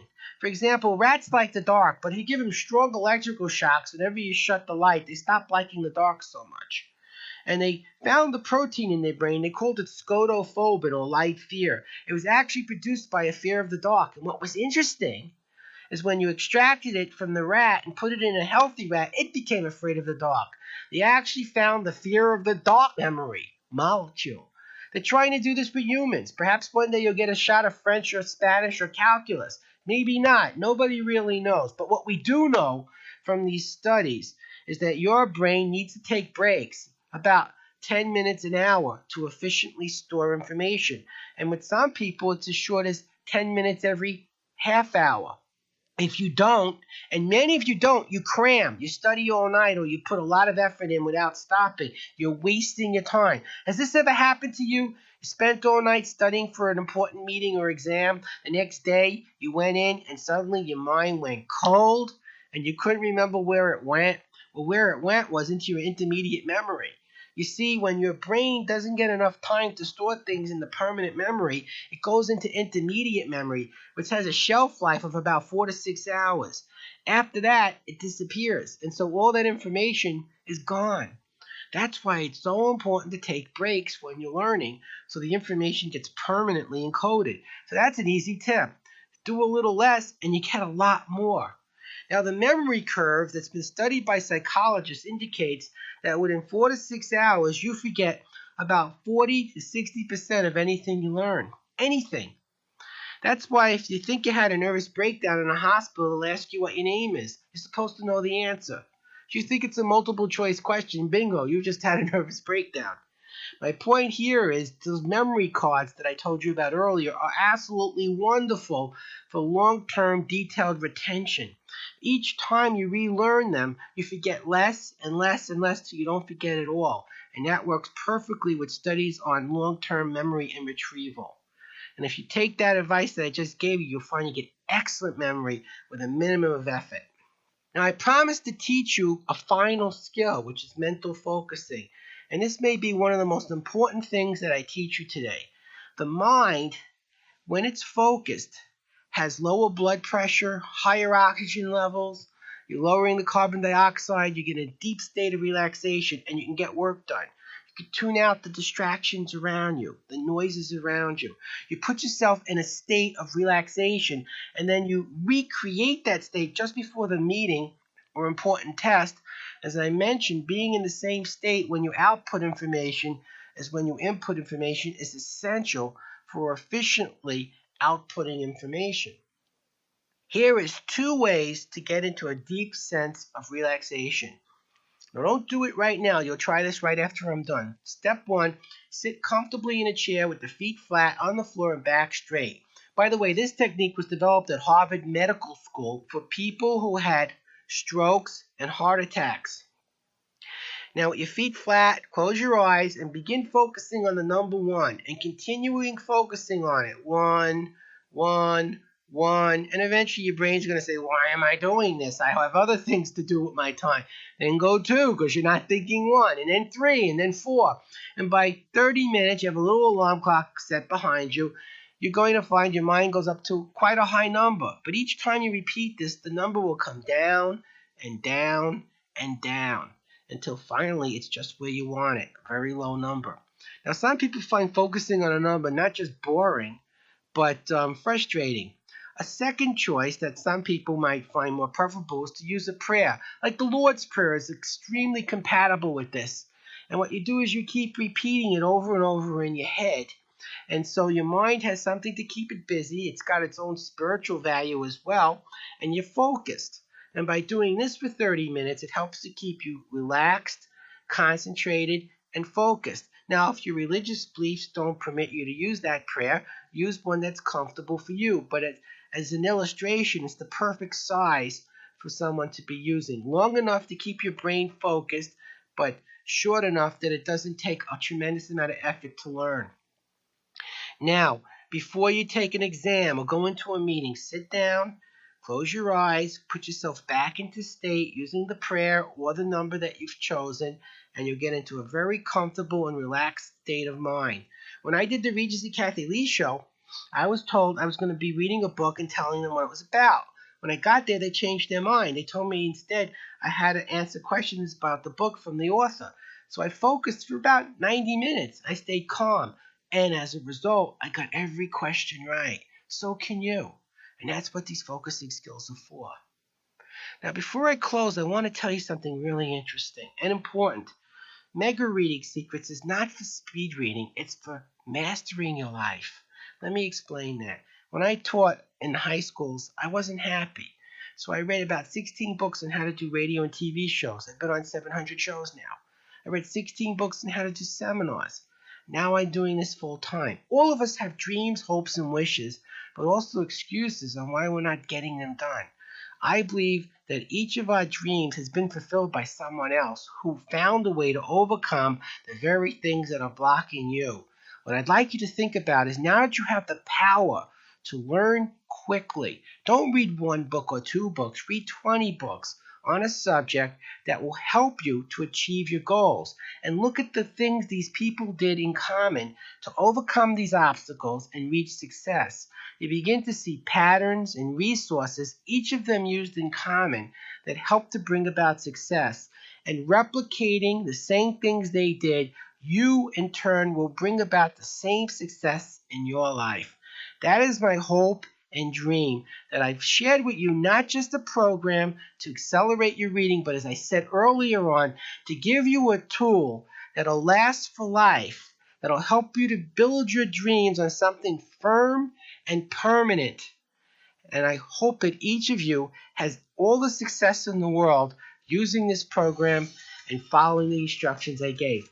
Review it periodically every couple of months to keep the ideas fresh, and you'll have a lifetime of happiness and success. Thank you so much for giving me this opportunity to share my ideas with you. And soon we'll be releasing Mega Writing Secrets and Mega Math Secrets to help you learn other skills to make you more successful and better able to deal with the pressures of the information-filled world we all must share. Thanks again, and best of success.